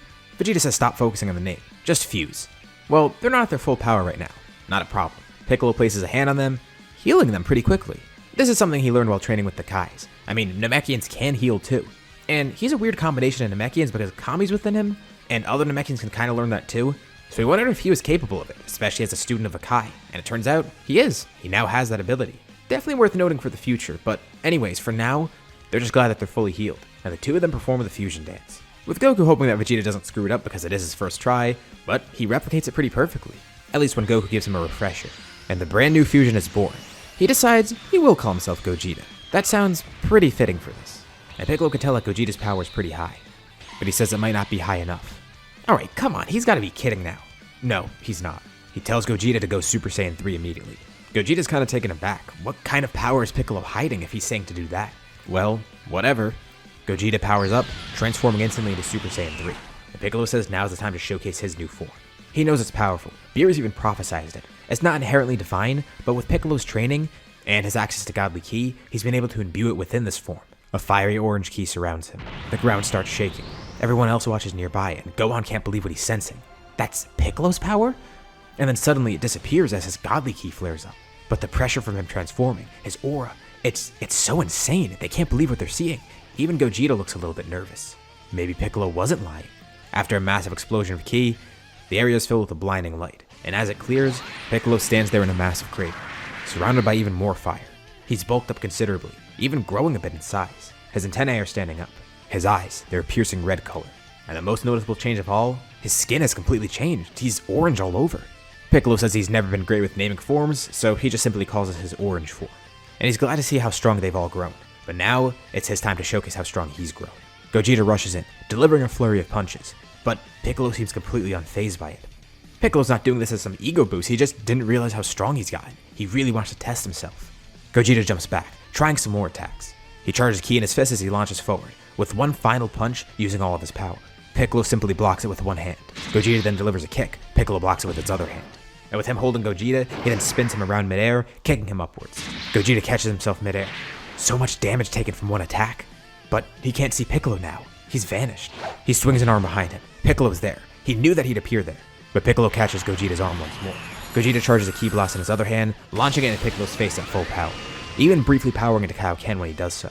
That actually does leave a little bit of a scratch, but that's all it is. This fusion thing does seem pretty strong to Piccolo. As expected, the Namekian fusion was a big boost for him, so this fusion method, well, it's not too shocking that it's this strong. Gogeta tries attacking more and more, but Piccolo just seems completely unfazed the entire time. Gohan can't believe what he's seeing. Piccolo truly is that powerful. It's incredible. Gogeta tries to finish it with one final attack. He sticks out his hands in front of him, cupping them together. An ominous blue ball of Ki appears. With energy swirling all around him, he shouts, "Big Bang Kamehameha," as he also powers up with a Kaioken when launching it, not holding anything back, going to the maximum level of Kaioken that he can. The blast is about to hit Piccolo head on, and Piccolo shouts. He charges Ki, it surrounds his arm, and then he sticks his hand out in front of him, grabbing the outstretched arm with his other hand. The blast hits his hand and just dissipates around it. It goes around Piccolo completely, and this does actually strain him to try and block it, but after the blast dissipates, he just stands there, completely fine, and Gogeta ends up defusing. So Piccolo really wasn't bluffing. That is pretty insane. Well, Vegeta does know one thing. He wants to train for godly powers too. They need to join Beerus. But it's probably not going to be that simple. Whis and Beerus were there the entire time and they step out. The Saiyans do seem pretty powerful, but they're not on the level of Piccolo. But he'll consider. He'll see what he could do for them. Although, he doesn't really have a reason to take the Saiyans. They're not on Piccolo's level and he doesn't know of a Super Saiyan God, so what is he supposed to do there? They're just going to have to keep training and try to impress Beerus somehow. And Piccolo tells him he's glad that they kept up with their training, but keep doing it. And he smiles. He says he'll try to be around here more too. He's sorry that he neglected them for a bit. And now we go a little bit ahead. At some point, Champa is spotted in Universe 7, and the Universe 6 tournament takes place. As for the team, the pick is pretty obvious. Piccolo, Goku, Vegeta, and Gohan. As for the fifth person, Vegeta decides he wants to recruit Trunks. Since they don't have anyone else anyways, Trunks might be the best pick, because Vegeta's pretty confident in Trunks' strength. They've been training intensely. He's made sure not to neglect Trunks. Especially because, unlike the main story, Vegeta's been around here the entire time. So when he's not sparring with Goku or Gohan, it's gonna be Trunks. And he does join the team. But before the tournament happens, there's a few big things that occur. For one, Beerus tells them if they perform well, they could trade under him. If they could really prove themselves, he'll take them on his planet, and Whis could train them, seeing what they can do with godly powers. And because of that, another pretty big thing happens. Goku and Vegeta decide they really want to train intensely before the tournament, going to the Room of Spirit in time beforehand, desperately trying to catch up in whatever way possible. And Gohan goes in there for a bit too, but doesn't stay in as long as them, which surprises Piccolo that he left so early. Is he not taking his training that seriously? Well, clearly he is, he's very strong, but Gohan actually feels like he's too far above them right now. Well, Piccolo tells him to not get overconfident. They'll find a way to surpass him. And he's honestly not too sure. It's not just him being overconfident, he just doesn't really know. Besides, intense training like that isn't really for him. He's fine just keeping up with the normal training. And he has what they just unlocked in the Room of Spirit in time. Wait, what they get now? Gohan says he'll keep it a secret, but Piccolo will see in the tournament. So the tournament itself begins. Gohan really hopes he's going to be able to show this off, but he doesn't know if he will. The order is Vegeta, Goku, Gohan, Trunks, then Piccolo. Although putting Vegeta first basically guarantees a victory for the first 4 rounds, because Vegeta goes Super Saiyan 3 at some points, and he's able to wipe out pretty much anyone he faces. Having grown way stronger in the time chamber. At some points he doesn't even need to do that, especially against Cabba, who he decides to help teach Super Saiyan. Although it is worth noting that even though Vegeta's way stronger than he was just before, compared to canon Vegeta, he's going to be way weaker. But he still does have something up his sleeve, and he shows us off against Hit, and he looks back to Cabba in the stands. Are they able to turn to Great Apes at all? Well, Cabba says they don't have their tails anymore, but he knows that maybe in the past they were able to, but he's not too sure. Well, Vegeta tells them to get a load of this. While they're in the time chamber, they tested this out.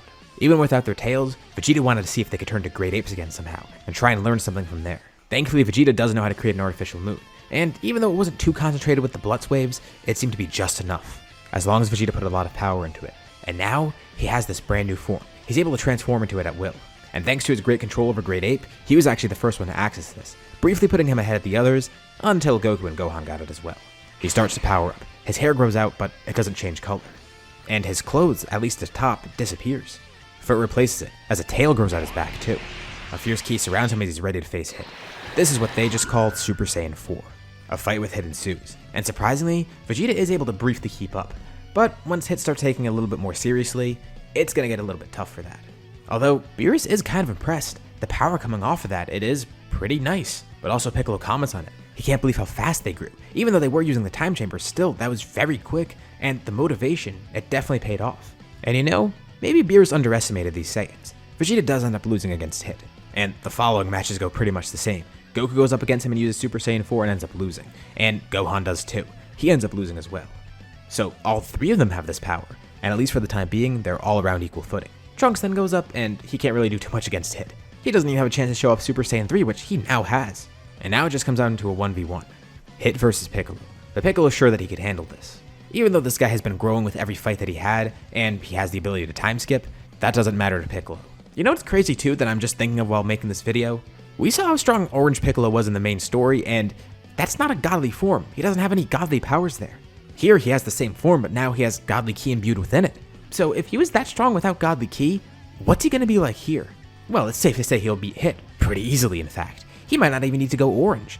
Due to his insane training and the fact that he got his orange form and his power awakened form early on, and that he now has godly ki, I also think it's safe to say that Piccolo at this point in this story, he's beyond the current Piccolo in the main series. That's how insane he is. But hey, it is the whole point of the scenario after all, so you can only imagine how far ahead he is of the others. But hopefully that's not for long, because now, Beerus finally wants to take the Saiyans training with him. They don't know about Super Saiyan God, and he doesn't know what kind of potential they have, but he does know they do have some sort of potential. And Gohan decides to stay back. Again, he's not being overconfident, he decides that he just wants to stay on Earth because that kind of intense training isn't for him, and it doesn't fit with his lifestyle. But he feels that with Super Saiyan 4, he can continue improving, and he'll try to go beyond this as well. Yeah, Goku and Vegeta might have their own godly powers at some point, but Gohan will find some new way to evolve, whether that's as a human or a Saiyan. He has both those factors working for him. So, happy ending, right? Well, not really, because soon after, with the Universe X tournament happening, there's going to be another consequence of this. Trunks returns to the past, with a message from the future. He says that they've been attacked by someone that looks like Piccolo, and he doesn't think that it could be him. That makes no sense. Can't be King Piccolo because King Piccolo's gone. And besides the fact that Piccolo's good, he's also dead in this timeline, so that makes no sense. Trunks thought maybe it could have been another Namekian that just looks similar to him, but no. Why would they be attacking here, and why does his ki feel like that? But as he's explaining everything, a portal appears in the sky, and someone steps through it. It's Piccolo. It looks exactly like him, except a few different changes. He's wearing an earring, he's wearing some sort of ring, and his clothes are completely different. But it does look like Piccolo. Thankfully, the actual Piccolo's on Earth at this time, and he looks up to the spitting image of himself. He can't believe it. Who is this? Is it some sort of imposter maybe? He doesn't know for sure, but Piccolo Black stares down at him and smiles. Piccolo immediately confronts this lookalike. How did he get here, especially without a time machine? And more importantly, who is he? But there's one pretty important thing that Piccolo notes. This guy, he has some sort of godly ki within him. And not just that, it feels like the ki of a Supreme Kai. While keeping eye contact with Piccolo, Piccolo Black sticks a hand out, launching a blast at the time machine below. A fight then ensues between the two Piccolos. Piccolo should go for the kill right away here. This guy's clearly a threat and clearly isn't him, but at the same time, he wants to figure out who this guy is. But it's not like his normal tactics will work. This guy knows how Piccolo fights. Not only is he Piccolo, but he seems to know a good amount about Piccolo. He's not going to fall for any tricks or schemes, and he's not going to give away who he is just yet. But Piccolo feels like he could deduce that on his own too. Fine. In that case, he'll just finish this here. He immediately transforms, going to his orange form. And in one hand, he charges a massive attack. Piccolo Black has a shocked expression on his face. Trying to guard against it, Piccolo launches the attack, and it almost completely eradicates him. But Piccolo Black is sure to keep his head protected. And as the attack is launched, he also makes sure to keep the time ring safe, trying to create a portal back to where he came from. The blast launches right through the portal, sending Piccolo Black flying through it. Now if that were any normal person, they'd immediately die from this attack. Most of Piccolo Black's body was destroyed, but Piccolo knows that his regeneration will be more than enough. He's been working on his own regeneration abilities, and his own healing abilities too, especially since healing is innate to Namekians and Kais. He's been working on this because he knows how valuable it can be, and the fact that he could probably make it more potent. It's not like he could fully heal himself just whenever he wants. It's more like his regeneration is a lot more efficient due to this. And whoever this guy is seems to have some sort of knowledge of godly ki. He'll have access to not only Piccolo's regenerative abilities, but whatever healing abilities of a Kai. Piccolo floats back down to the ground. Besides the ki of this guy, he noticed that earring on it, and the time ring. Piccolo immediately knows that this guy has something to do with the Kais, but that doesn't really help deduce anything. Piccolo did train with the Kais after all. But it doesn't add up because Piccolo's obviously dead in that timeline. And Trunks says he actually met the Supreme Kai.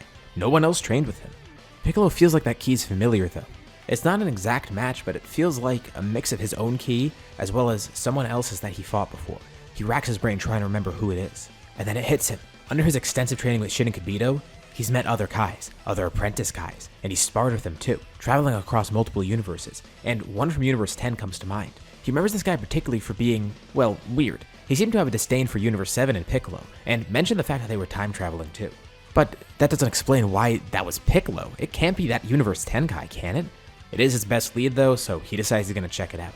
I mean, the motive fits, and the ki kind of fits. Maybe this is what he had in mind.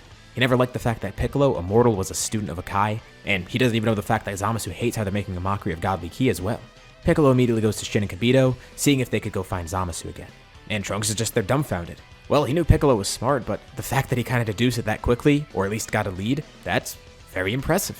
But before he leaves, Piccolo does tell them, if they want to go to the future, they can. It depends on how quickly Bulma fixes the time machine, but they could leave without him. He feels like they could handle this. He's seen Goku and Vegeta's power as of late.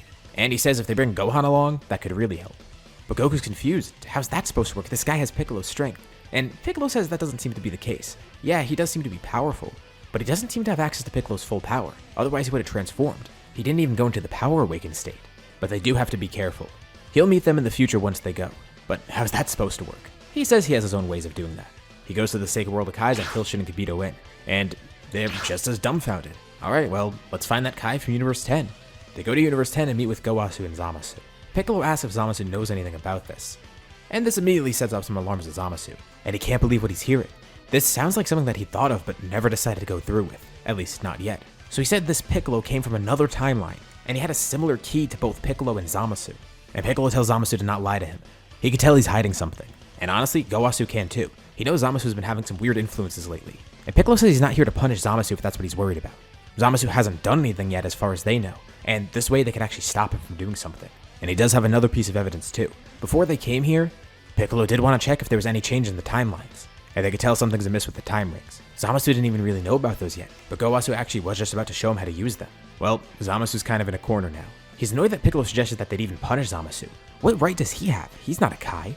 Even if he's not here to actually do that, Zamasu can't stand that disrespect. He's agitated, on guard, maybe even ready to attack. But Gowasu asks Zamasu, be truthful about it. This is definitely going to take some time.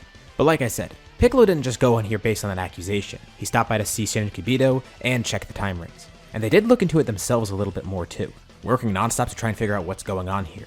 Meanwhile in Universe 7, while Bulma fixes the time machine up, Trunks catches up with everyone in the meantime, including him spending some time sparring with Gohan too. Gohan lets Trunks know that Goku and Vegeta have ascended to the realm of gods. Trunks has no clue what that means. Does it have to do with that Beerus guy? Oh yeah, Trunks only knows the Supreme Kai, who did apparently die in Trunks' timeline, which means Beerus is dead too. That does reassure Trunks though. Goku and Vegeta are probably pretty strong and they could definitely help out here. But it does make him wonder if he could potentially grow that powerful. And Gohan says that Trunks doesn't need godly forms to unlock some sort of new strength. There's new ways to ascend Super Saiyan and Super Saiyan 2. Gohan shows off his newest forms, Super Saiyan 3 and Super Saiyan 4. Trunks is left speechless. Not only is the power of this incredible, but the look of it too. It's completely intimidating. Both forms actually. Although it's definitely going to take some time for Trunks to learn this, but it's good for him to know about it and good for him to know that Gohan can help out too. Glad to see how much he's grown since Trunks last saw him. Soon enough, the time machine is ready, with Goku, Vegeta, Trunks, and Gohan going along. Piccolo still hasn't returned and they wonder where he is, but apparently he said they can go when they want. Vegeta says they should just trust his judgment. Clearly Piccolo knows something they don't. Besides, with those weird Kai abilities he has, he could probably just show up in this timeline without a time machine. When they arrive in the future, Piccolo Black immediately knows they're back, heading over to greet these time travelers. Although he's a bit surprised, Piccolo himself isn't here. What, do they think they could take him on? They're just all gonna die alongside Trunks. Well, it's probably deserving though. They're time traveling as well. Messing with the flow of time isn't something a mortal should do, but he'll be sure to rectify their sins. Goku and Vegeta can sense his power. He has grown a bit stronger. There is one thing here that's working against him, something that Goku Black had that Piccolo Black won't have. Goku Black had some pretty impressive growth, which is attributed to a few factors, but one of the key factors being the fact that he was a Saiyan, getting Zenkais. Of course, Piccolo Black is growing stronger, learning how to use Piccolo's body, and integrating his own godly ki within it. But he doesn't get these Zenkai boosts. He was able to regenerate himself completely from Piccolo's attack, with Zamasu even healing him after, restoring him to full stamina and health. Plus, it has been a few days anyways. But he looks completely fine. It's like he wasn't even attacked at all. And he lets these mortals know he's unlocked a brand new power. Or at least, one that's brand new to him. Something that they might be familiar with though. A fiery key surrounds him. It looks like the key of Piccolo's orange form, but there's a little pinkish hue to it. Goku and Vegeta could also feel a more godly key within it. Piccolo Black transforms into this new state, and he looks exactly like Orange Piccolo. He hasn't changed at all. Really, it's just his aura. This isn't a completely new form like Rose that's unique to him. This is just basically his version of Orange. He proclaims that he's finally tapped into Piccolo's full power. Combined with his own innate magic and the fact that he can regenerate, he feels unstoppable. They won't be able to do anything against him. But Goku and Vegeta aren't so sure. Piccolo is powerful and all, and this guy's probably on his level, maybe even a little bit above him. But they've learned from their encounters with Piccolo. They've trained with him on Beerus' planet as well. They ask Piccolo Black if he's familiar with this power. They then power up, showcasing a brand new form of theirs, Super Saiyan God. They haven't acquired Blue yet. They haven't been with Beerus for that long. Although, they may be on the cusp of something else, trying to improve Super Saiyan God however they can. They've kind of abandoned Super Saiyan 4 while Gohan's stuck with it. They're now focused on these godly forms. Piccolo Black looks a little bit taken aback at first, but then he smiles. Sure, they may be strong, but even together, there's no way they could do anything against him, and he welcomes them to attack. He doesn't need to test out this brand new power after all. Goku and Vegeta launching together. Trunks goes into Super Saiyan 2, with Gohan going Super Saiyan 4. Trunks is a bit confused though. He didn't realize Piccolo was as powerful, and seeing this new form, he's terrified at how strong Piccolo Black is. But he asks Gohan, why don't Goku and Vegeta seem worried? And Gohan says they probably have something up their sleeve. He has an idea of what they might have in mind, but he's not too sure. Sure enough, these four don't do anything against Piccolo Black. But Vegeta thanks him for the battle. They've been able to gauge his power. They know where his strength is in comparison to them. Sure, he's way beyond them. But no wonder Piccolo was so confident that they would win. He knows exactly what Piccolo was thinking of. Vegeta tells Goku and Trunks to hold off this Piccolo clone for a bit, and then turns to Goku, teleport them away. Goku teleports to a random area, getting them as far as possible, and he can immediately tell what Vegeta has in mind. He wants to try fusion, doesn't he? Vegeta isn't as hesitant here.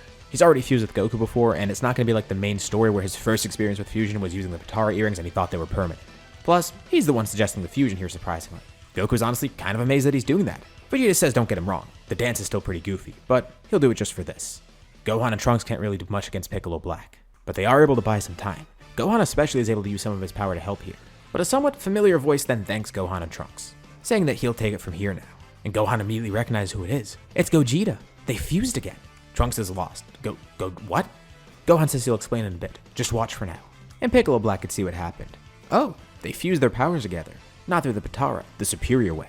But he can see they fused together. What? Do they think this will work? Gogeta says he's pretty sure it'll go well. Plus, he's got the hang of fusion. He knows how to control his power, especially with this new form that he has. He promises Piccolo Black he'll make this quick. A fight between them ensues. And as Gohan and Trunks watch on, someone else appears to attack them. Who is this now? Trunks sees that he looks to be some sort of Supreme Kai maybe. Wait, is this who Piccolo was talking about? Well, whatever. While Gogeta holds off Piccolo Black, they'll defeat this guy. They still have no clue of what's going on here, but they have faith in Piccolo. And pretty much instantly after this revelation, Piccolo does appear, brandishing a time ring of his own. Piccolo Black can sense him arriving, but Gogeta holds him off, not letting him go there. Piccolo looks up at Zamasu.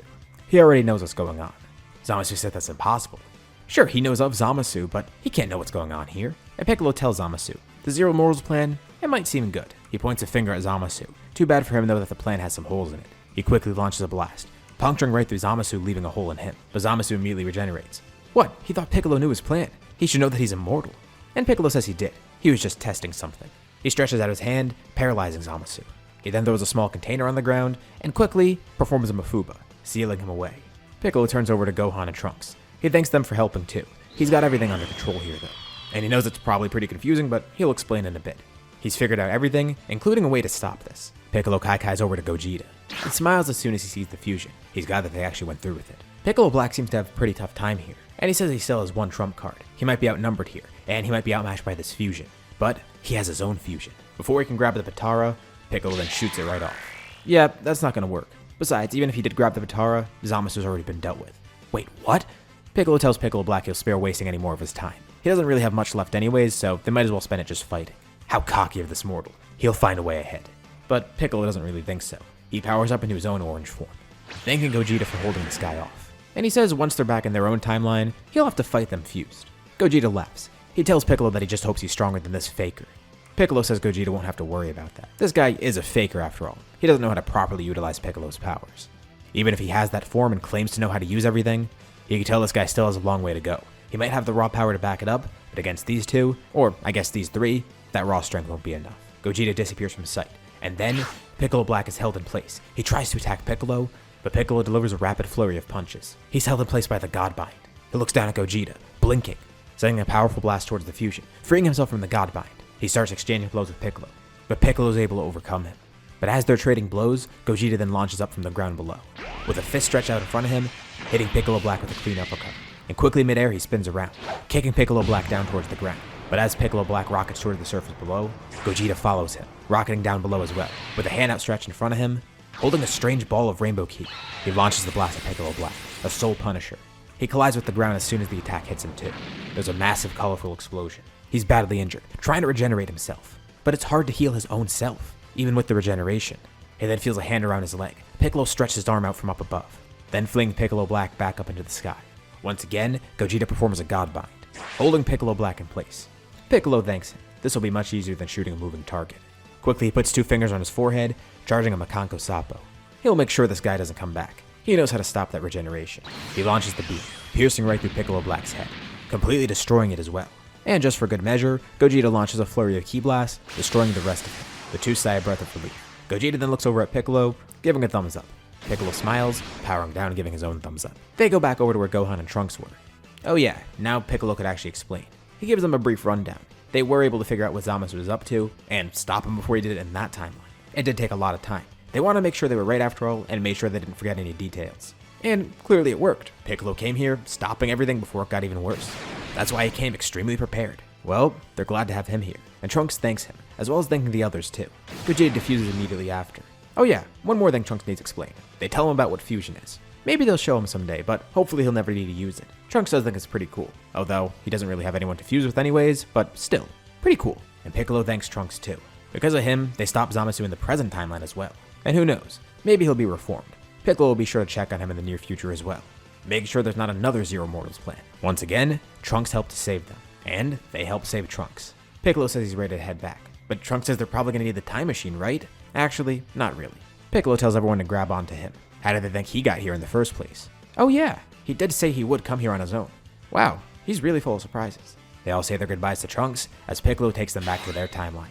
Following this arc, Piccolo is going to keep a watch on Zamasu from this timeline. They prevented him from doing anything and stopped him before he did something bad. And they want to make sure it stays that way. The thing is too, Piccolo already knew Zamasu before. And although it's not often, they've sparred before too. But you know, it's been kind of a while since he's trained under the Kais. Maybe sparring with the Kai might actually be pretty fun. He's got a lot of great things under his belt now. He has knowledge from so many areas of life that it's really going to help him in fights. But he does want to hone more of what he learned from the Kais, so he actually does visit them occasionally. It's pretty easy when you could just teleport anywhere and win. Zamasu is of course way weaker. But in terms of magical prowess, Zamasu is actually a little bit better. And Piccolo thinks he could learn a bit from that. Not just from him, but all the other Kais that he's around. As a Namekian, he innately does have magical abilities, but he could probably improve them further. He's had a great access to magic already, but it's been kind of sidelined, since he's been training with so many things at once. Although most of his time is spent on Beerus' planet, as well as training with Goku and Vegeta. Both of whom are trying to catch up with Piccolo, although they're also having a rivalry with each other. And the two are actually pretty on par. But on the planet one day, Beerus wants to test everyone's power, and he's not going to fight them. Instead, he wants them to fight each other. The Saiyans say that's not really going to be too fair. Piccolo's going to win by default. Well, they're not fighting 1v1v1. It's going to be a 1v2. Piccolo versus the two Saiyans. Oh, that actually might make it a little bit better, although they're still not really too sure. But this might be a good way to test themselves. A fight begins. Of course, they start off in base, and Piccolo's base is above theirs, so they decide to crank it up a notch, going into Super Saiyan 4. They have a perfect control over this now.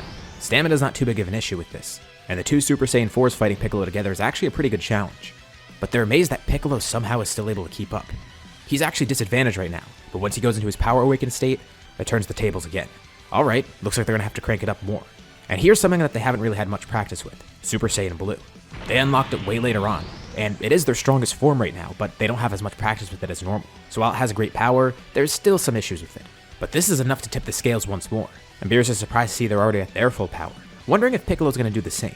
The two Saiyans want to see Piccolo's orange form again. They want to see how they stack up against it. In Super Saiyan Blue, they actually are overwhelming Piccolo at the moment, although he's not fighting at his full strength. And not just in the sense that he hasn't transformed fully, but he's not using 100% of his power in this form either. And eventually he's pushed to do so. Whis is pretty impressed. Piccolo's able to keep up with both of them at once, and he's not even in his final form. Although he's not too surprised. Those two Saiyans still have a long way to go with Super Saiyan Blue. Piccolo's been training far longer and has had Godly Ki for far longer as well. And Beerus asked the two of them if they could just fuse already. He knows they probably want to anyways. But Goku and Vegeta wanted to fight alone. They didn't want to rely on fusion here again. They're not opposed to fusion, but they do want to test their own strength. Although Beerus really wants to see it. It's going to make the fight a lot more entertaining. And they ask Piccolo, and Piccolo says it probably would be a good idea. Well, the two of them don't really have a choice, it seems. They've fused a few times for training, and it's pretty routine now. And Piccolo says if they don't want to do the dance anymore, they could use that Potara fusion that the Kais have. He's learned about it already from Zamasu, and looked into it more and found out that it's actually pretty similar. They say maybe sometime later. For now, they're just going to use the dance, since they're pretty familiar with it and know that it'll make for a good fight. So Piccolo stands back as the two perform the fusion dance, powering down before they do so, and fusing into base Gogeta. Now this should be interesting. Beerus is really invested now. Gogeta versus Piccolo is actually a pretty even fight. And Gogeta comments, he's definitely gotten stronger, as well as the two fusees obviously. Before he couldn't hope to match Piccolo like this. And he's not even transformed and he's putting up a great fight here. But they want to push themselves further. And as Piccolo, he can go orange now. They have their own thing up their sleeve. They transform, going into Super Saiyan 4 as Gogeta. Well, Piccolo thinks it kind of makes sense. He's surprised they're not immediately going to God though. But they do want to see how strong they are in Super Saiyan 4 at least. Also because they've never fought a Super Saiyan 4 Gogeta. It could be interesting. And Beerus watches on delight as Gogeta assumes a battle stance with Piccolo powering up, surrounded by those same orange flames as he goes into his orange form. He asks Whis, who does he think has this battle? And Whis honestly doesn't know. Piccolo might be able to pull ahead, but he knows Gogeta has more power. He could go blue at any point. Gogeta does tell Piccolo though, he's in this to win. Obviously his main goal is claiming victory, but he also wants to try and do it without using his full power. So whatever it takes, he'll do that, but he needs to be pushed into that. He tells Piccolo to hold nothing back, especially because if they start using more power, the fusion's not going to last as long. Piccolo launches in, hitting Gogeta with a direct punch. Gogeta's barely able to guard against it, but he feels the pain from it. Piccolo's definitely not playing around. Briefly, he tries to fight while in Super Saiyan 4, but knows that this isn't going to be enough. It's a shame, he did really want to fight like this, but he goes into Super Saiyan God. And Piccolo's surprised. They're not going to use blue right away? Well, Gogeta knows it's going to drain the fusion, and they have a pretty nice workaround. This fight is actually pretty even at first. Full power orange Piccolo with God Gogeta. But Gogeta's definitely pulling ahead. Piccolo's pretty amazed that he doesn't have to use blue yet, but he'll push Gogeta into turning blue. Gogeta's able to land an attack that catches Piccolo off guard, and actually deals a significant amount of damage. Piccolo doesn't know what happened. They were fighting so evenly in God before, and Gogeta didn't transform at all. But he felt a spike in power at the last moment. Gogeta launches into attack once more, and at the very last second, Piccolo sees. He turns blue when he attacks. He flies over in Super Saiyan God, but when he strikes, he transforms. Gogeta says this is a great way to conserve power. He knew Piccolo would pick up on it eventually. And technically he's not fully in blue yet, and he says he could still win this fight without fully using it. And now the tide's completely turned. Gogeta's winning. With the God to Blue technique, he's overwhelming Piccolo completely. His God form already matches Piccolo, but now his attacks, when he attacks in blue, it does significant damage to Piccolo. But Piccolo's not going down easily. And with one final decisive strike, Gogeta completely knocks Piccolo down. It doesn't look like he's getting up, and Gogeta says Piccolo's stronger than he thought, but is proud that he's starting to catch up to Piccolo. He turns over to Beerus about to say something. Piccolo says he's not done yet, and he looks back. Piccolo's on the ground. He's not in orange anymore. He de-transformed right after that final blow, and Beerus yells out at Gogeta. This fight isn't over until he completely knocks Piccolo out. Alright, well, Gogeta thinks this will be easy enough. Piccolo weakly stands up. Gogeta doesn't even go God to Blue. He takes a stance ready to launch right towards Piccolo, flinging himself forward with his leg out, about to land a direct kick. But right as the kick is about to connect, Gogeta sees a flash of light, and Piccolo disappears. Gogeta sticks the landing nearby, and sees Piccolo standing in that same spot. Interesting. He didn't think Piccolo would have enough speed in his base to dodge, but he notices something strange. Piccolo doesn't seem to be in his base form. It looks like it at first, but then a weird aura flares up around him. Beerus perks up, and Whis actually does too. Piccolo slowly turns towards Gogeta, and Gogeta sees now that Piccolo's eyes look a little different. That intense aura is completely surrounding him. Piccolo says nothing, just staring at Gogeta. Gogeta goes in for another attack, trying to hit Piccolo with a flurry of punches and kicks, but nothing works. He dodges all of them, effortlessly. And as he keeps throwing those punches, Piccolo grabs one of his fists and then the other fist, holding Gogeta midair and staring him down. He only says two words, "Go blue." Gogeta's actually kind of scared. What is this? He's never seen Piccolo use this power before, and Beerus can't believe what he's seeing. This can't be what he thinks he is, right? Whis thinks it actually is, and Whis shouts to Gogeta. He might actually want to go blue. Piccolo disappears from Gogeta's sight once more, and quickly, Gogeta does go blue, turning himself around as he blocks an attack from Piccolo. He was barely fast enough to block it and sense it, but Piccolo starts attacking at a rapid pace. What is this? Gogeta tries to fight back, but even in blue he can't. And at this rate, he's going to run out of the fusion. He's using a form he doesn't have much control on, and it's draining his power greatly. He'll put all his power into one attack. That'll do it. He swipes a hand in front of him, creating a small barrier, and in his other hand he starts charging Ki. But he doesn't even have a chance to charge it. Piccolo punches right through the barrier effortlessly. And then Gogeta's frozen in place. Piccolo paralyzes him with magic simply by glaring at him. He jumps up high in the air, and then rockets down towards Gogeta. Right before Piccolo connects with him, Gogeta breaks free of the paralysis, seemingly dodging Piccolo's attack. but Piccolo quickly throws a hand out, launching a ki blast that flings him right towards Gogeta, instantly pivoting even with Gogeta dodging. He kicks him directly in the face, knocking Gogeta out, with the fusion defusing right after. And Beerus says there's no doubt about it. That's Ultra Instinct. This is what Whis has been training him for. And Whis is delighted. They immediately have to start training with this even further, and Piccolo didn't even realize that he got this. And he was able to control it decently well, actually. He always wondered what kind of technique he'd unlock here. Maybe something from Beerus, maybe something from Whis, but it seems like it's going to be the latter. It does fit all of his previous training after all. Those destructive powers of Beerus might suit him kinda, but this one suits him better. And Whis is very glad that Piccolo's been able to pick up on it. Although, those abilities from Beerus still do intrigue Piccolo, but now he's going to focus completely on this, going down this new path towards Ultra Instinct. Goku and Vegeta wake up. They can't even believe what they just witnessed. Of course, once again, Piccolo left them completely in the dust. They'll pull ahead eventually, but they have no clue how he even did that. Soon enough, we have the Tournament of Power as well. And Universe 7's team is looking pretty stacked, mainly because Piccolo's there. He's the strongest fighter on the team by a long shot, and he's a great support. The magic that he has will be very helpful in fights, not just for himself, but assisting others as well. As for the team, it's mostly the same. 17, 18, and Frieza are replaced by Yamcha, Goten, and Trunks, but everyone else is pretty much exactly the same. But now let's cover the actual tournament. Universe 7 is confident. Goku and Vegeta especially are. They know Piccolo's probably going to win it for them, but this is a great opportunity to test out their strength. Goku actually almost goes up to fight Jiren, but Piccolo tells Goku it could be very risky. Let him test Jiren's power first. And Goku's kind of bummed, but okay. Piccolo's the leader here actually. And with his great strength, they trust his judgment and follow it.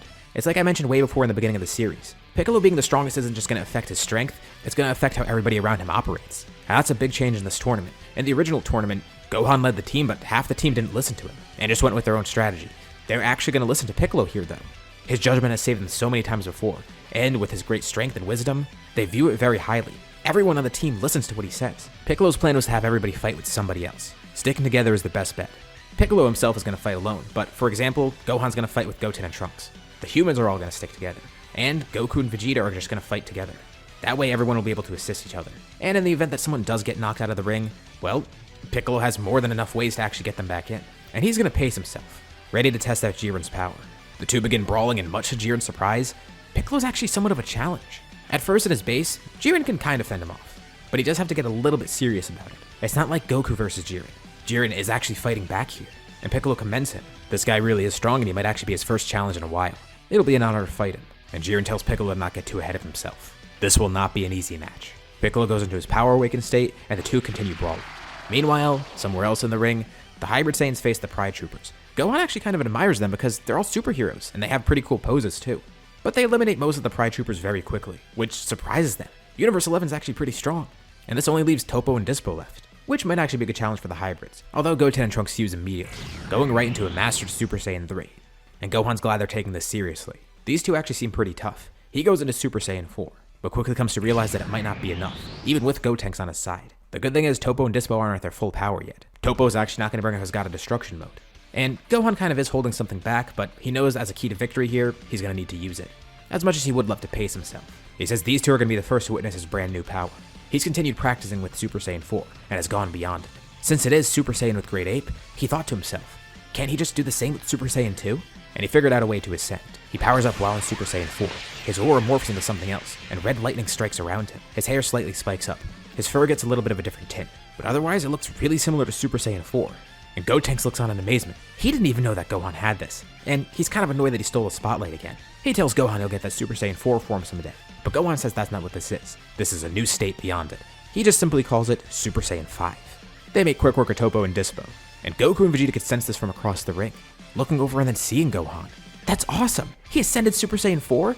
Well, it's definitely not as strong as their god forms, but with Gohan's great potential, it's still very impressive. They love it. Maybe they'll have to look at Super Saiyan 5 someday.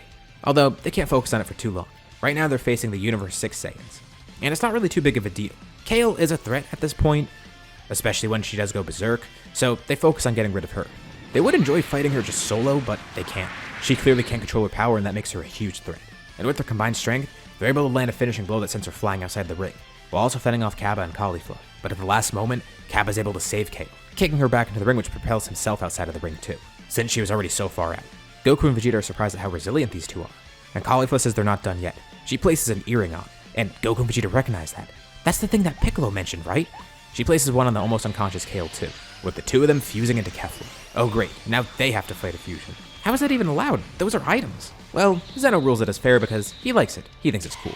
And Goku and Vegeta are a bit bummed because now they're actually being overpowered by Kefla, especially when she transforms. Damn it, they wanted to fight alone, but they might actually have to fuse into Gogeta this time. Although with Kefla there, doing the dance is going to be a little bit hard. But Shin yells out to Goku, throwing earrings at him as well. The other gods get pissed and say this is cheating.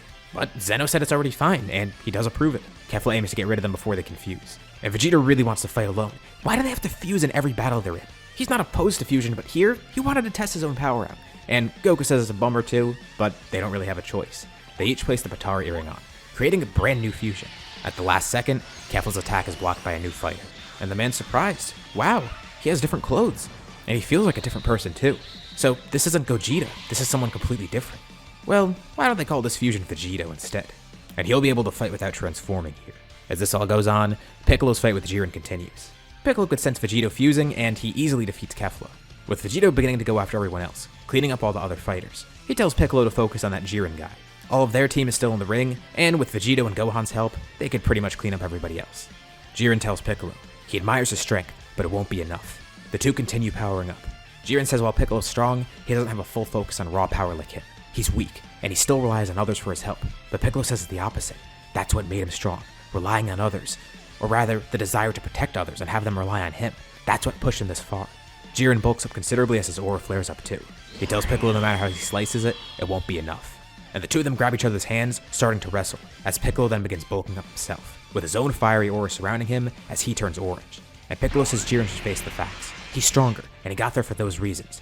The same reasons Jiren looks down upon. For a guy so focused on strength, he's surprised he hasn't tried this yet. He's so solitary. He can grow stronger working with others. He is supposed to be a hero after all, and he learns of Jiren's past as well, and how Jiren was molded into this person that he is now. But Piccolo thinks Jiren needs to grow past that. His past doesn't define him, even if that's what he's used to. But he can't keep this solitude up. He'll grow stronger by putting his trust in others as well. Look at Piccolo. His upbringing doesn't define him. He was a completely different person. Actually, a terrible guy, and now he views himself as a de facto guardian of Earth. Actually, no. He proclaims that he's the guardian of Universe 7. He'll protect this universe at any cost. It's his priority. He'll win here, and he'll make that wish. It's not going to go to someone selfish like Jiren. If Jiren can't see the flaw in his principles, Piccolo's going to make sure he loses. Those Dragon Balls, they're a divine gift, something that they can't toy with. And something pretty amazing happens to Jiren. He sees that Piccolo's actually overpowering him, and Piccolo's not using his full strength. So he asks Piccolo, don't patronize him, show his full power. Prove him wrong, show him that true power then. And the two stop clashing. Piccolo de-transforms, no longer in orange. Jiren's left confused, but a weird aura flares up around Piccolo. The gods all look on in complete awe, with Beerus and Whis proudly looking on. Piccolo closes his eyes and then opens them, now having that same grayish glow.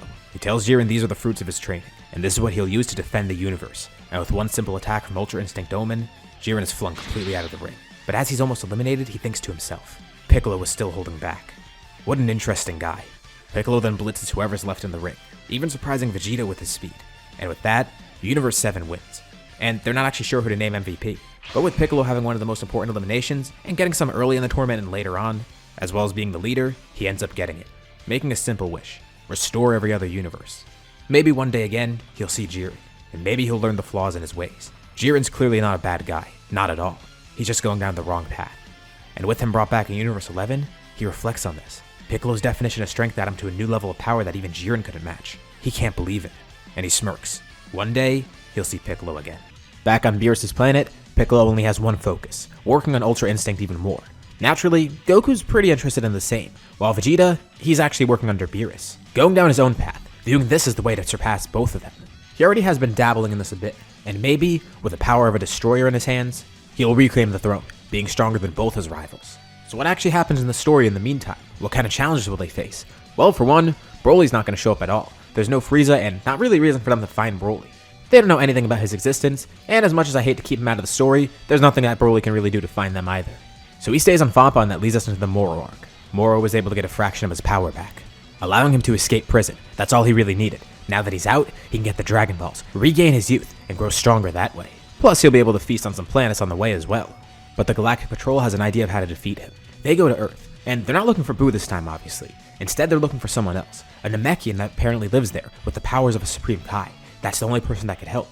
Jocko was actually the one to let them know this. Yeah, I know this is the first time he's appeared in the scenario, but he's been around. I mean, he still knows Bulma. And he basically tells them, yeah, there's some dude on Earth that can do magic stuff, so maybe he could fight Moro. You could tell I'm going off script a little, but that's probably how he'd phrase it. I love Jocko. Anyways, Piccolo decides to go along with them. Well, the first thing he asks is, where is this Moro guy? They tell him not to fight him right away. Moro might be a little too much. But Piccolo assures them, no matter how strong this guy is, he can counter him. He's far surpassed the abilities of even the Supreme Kai. And not just magic. He has power from training underneath Whis and Beerus, which Mayris actually does know a little bit about. He also thought it might be a good idea to recruit Piccolo. And it'll be interesting to see how he handles Moro. They go out into space. Piccolo tries to focus on locating Moro's energy. Normally he could just Kai to any planet that he needs. But there is kind of an issue there. Moro is only out in space right now. He could try teleporting onto the ship, but they're not too sure. Although, he ends up detecting Moro, and Moro detects him as well. And Moro is intrigued. This guy that's sensing him, he has the powers of a Supreme Kai, it seems like. That intrigue is also partially concerned, because Moro wonders if this guy has the same abilities as the Grand Supreme Kai. If he does, then he's actually screwed. He's gonna have to be very quick about what he does here. And Piccolo tells the Galactic Patrol what direction Moro's going in. And Piccolo can't actually really tell, but they actually figure out where he's going. He's going to Namek. Piccolo immediately realizes what's going on. He must be going for the Dragon Balls. He tells everyone he'll meet them there. He's going to try and get to Namek before Moro even gets there, using the Kai to instantly teleport there. And Moro can sense Piccolo's power disappear. He feels that presence. It's on Namek. Piccolo's not even trying to hide his presence anymore. It's an intimidation tactic. He knows Moro can sense it. The Namekians see Piccolo arrive. Glad to see him again too.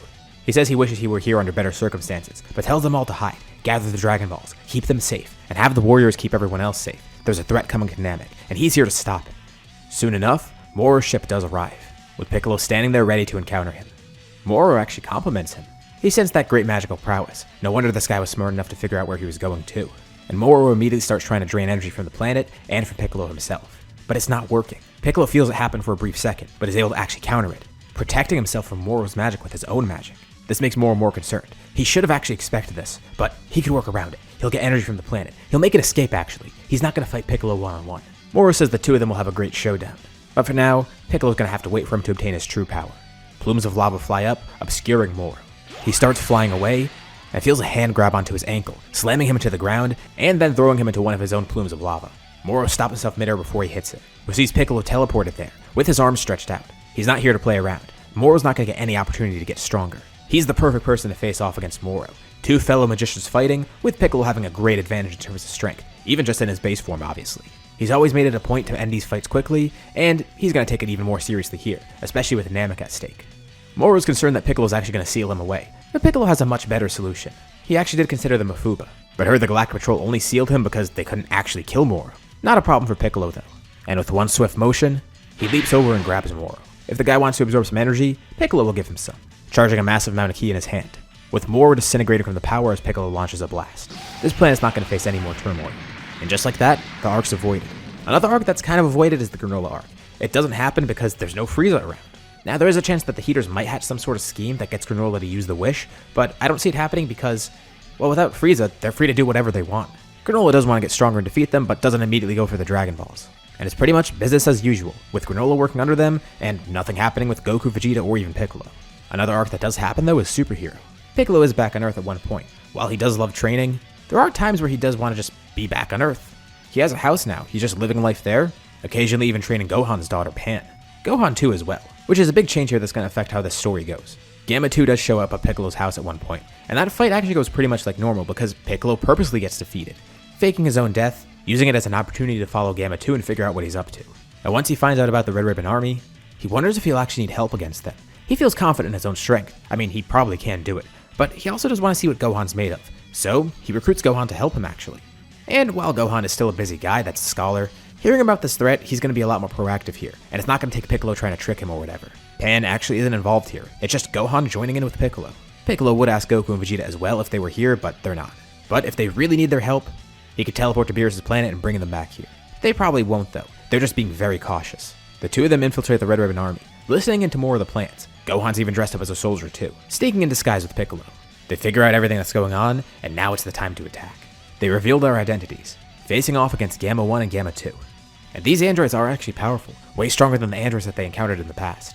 And Gamma 1 and 2 would actually probably be a little bit stronger than normal, since they know Piccolo's way stronger as well, and he's one of their main objectives. But he's still confident. Their data's probably very outdated. It's been a while since Piccolo's shown his full power on Earth, and even for Gohan to show his full power on Earth. They completely missed the tournament, and all of Piccolo's training since then, and actually even before then.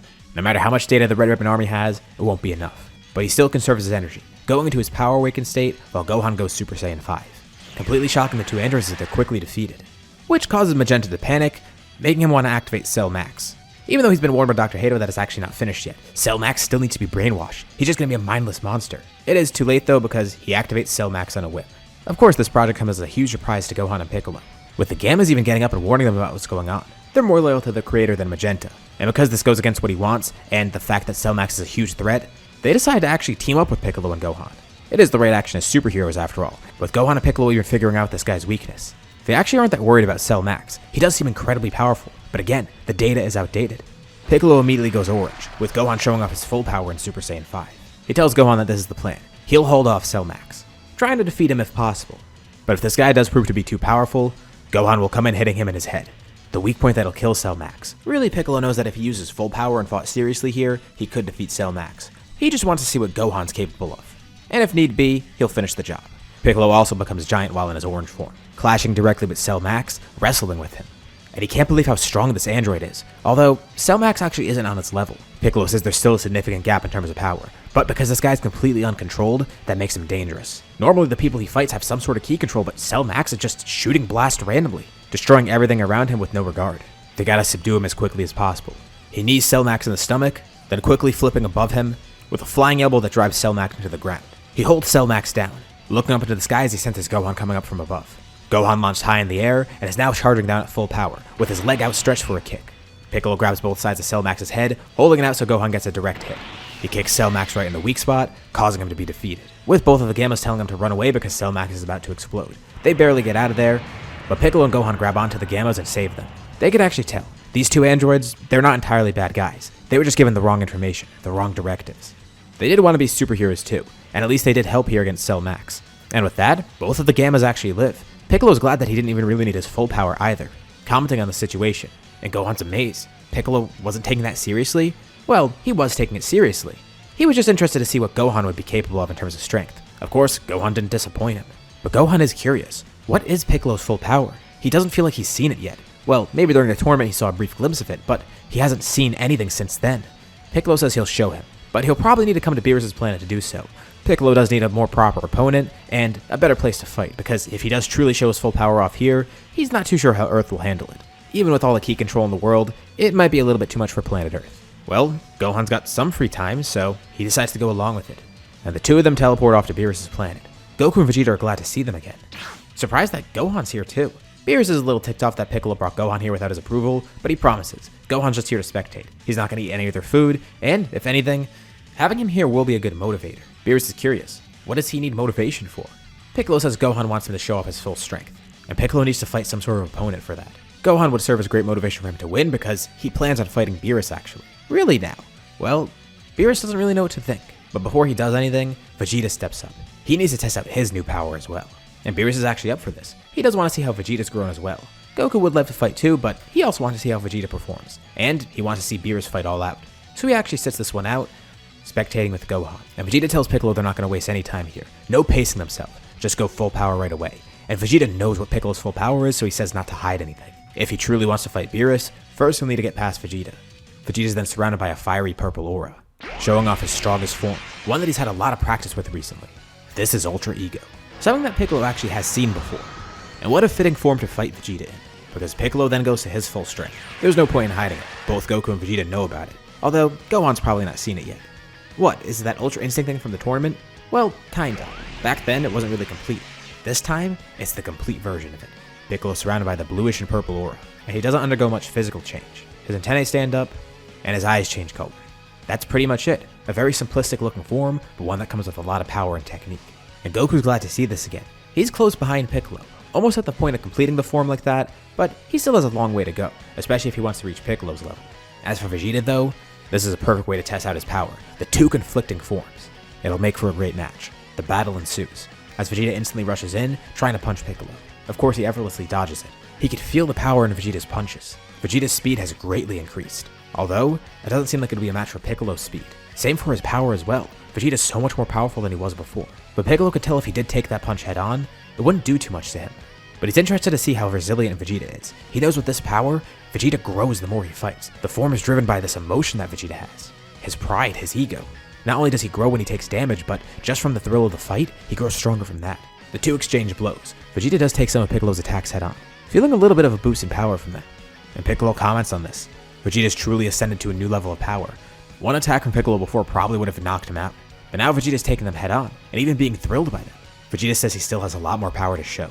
As the two continue dueling, as Gohan, Goku, Beerus, and Whis watch, they can easily see Piccolo does have a major advantage. He has such a good grasp on Ultra Instinct, he dodges all of Vegeta's attacks, and his own attacks are very strong. At first, the battle might have seemed a little bit even, with Piccolo having a slight advantage, but it becomes even more apparent that Piccolo has a huge advantage. No matter how much Vegeta grows, at some point, he falls to Piccolo, but he's not upset by it. This was a great way to test his power at full strength, and he thanks Piccolo for the battle. But more importantly, Beerus is ready to face off against him now. It's not going to be like the first time they fought. This time, Piccolo is so much stronger, and Beerus isn't going to hold back as much. He wonders if Piccolo could truly defeat him. Whis taps his staff on Piccolo, healing him fully, giving him all of his strength back. He didn't take much damage from Vegeta, but this at least restores his stamina, and Beerus tells Piccolo not to hold anything back. He wants to see if Piccolo has truly become his rival by now. Beerus powers up, surrounded by an aura similar to Vegeta's. He tells Piccolo, this is 50% of its power. If he could push him enough in this, Beerus will go to 100%. Piccolo goes into Ultra Instinct once more, with his own aura flaring up. He's ready for this. He's been waiting for this. The two launching towards each other, each striking each other in the face with a punch. They start exchanging blows midair. They're so powerful, so fast. Outside of Whis, the others are having a tough time even tracking them, but each time they collide, the shockwaves are so strong. Whis doesn't want Beerus to get too carried away, but it seems like it's already too late, so he puts up a barrier below where they are, just to make sure the planet doesn't get destroyed in the process. Beerus commends Piccolo's power. He's definitely grown a lot since they last fought. He's actually feeling the pain from those attacks, and that's at half his power. The two of them seem evenly matched right now, but he's seen Piccolo's full strength. He knows he can muster up more, and Piccolo says he was about to say the same to Beerus. The two of them do fight for a bit at this stage, but Beerus gets very carried away, then going to 100%. While he would like to have the fight be even longer, his desire for battle makes him want to just use his full strength right away. This is it, the ultimate test for Piccolo. He won't disappoint Beerus. The battle rages on. Piccolo is losing ground, but he's not going to give up at all. But Beerus is still impressed with how adept at Ultra Instinct Piccolo is. As the fight goes on, it becomes clear that Beerus is outspeeding Piccolo, and overpowering him, but he can tell Piccolo is close to his level. This is the first time he's had an opponent like this, at least a mortal opponent, and it makes things so much more interesting. That power that Piccolo has, that desire to grow stronger. It impresses Beerus, and actually, kind of makes him want to train more too. If he doesn't, Piccolo's definitely going to surpass him very soon. Beerus defeats Piccolo, landing the final blow that knocks him unconscious, but catches Piccolo midair, as he then hovers down to the ground. Piccolo wakes up to see a bloodied and beaten Beerus, smiling down at him. That was definitely some fight, and it's safe to say, he's truly become Beerus' rival. The fact that Piccolo even got to this level, it's impressive. And the fact that he's pushing Beerus to grow stronger too, well, it's even more impressive. Whis is especially intrigued. He's never seen Beerus this motivated, at least not in a while. And he looks over at the Saiyans, who are all just watching, completely dumbfounded. Their jaws are on the floor. Gohan didn't know Piccolo could get to that level. And with Goku and Vegeta, they knew Piccolo was stronger than them, but still, this strong? But it just cements further in their minds that they need to grow stronger. Vegeta's gonna catch up to Piccolo, keep that rivalry going. And as for Goku, he'll do the same. He'll get Ultra Instinct, wondering if he could use it in his own way to stink for Piccolo. But more importantly, they want to reach Beerus' level too. They didn't realize Beerus held this much power back, but now that they saw a fraction of it, they're impressed. Piccolo gets up, promising Beerus he'll become the strongest in the universe. Not only just to see how far he can personally go, but also to uphold his role as the protector, not just of Earth, but Universe 7. It's the will that Kami entrusted him with. It's the will that Nail entrusted him with when they fused on Namek, and he's long since realized that this is the role he wants to play. He'll go far beyond his limits, and this is where we'll end off. What'd you guys think about this scenario? And what would happen if it were to continue? Leave any thoughts in the comments below. I'd love to see what you guys think. As usual, be sure to drop a like and subscribe if you haven't already. It helps out the channel and shows me that you want to see more like this. Anyways, thank you all for watching, and I'll see you all in my next video.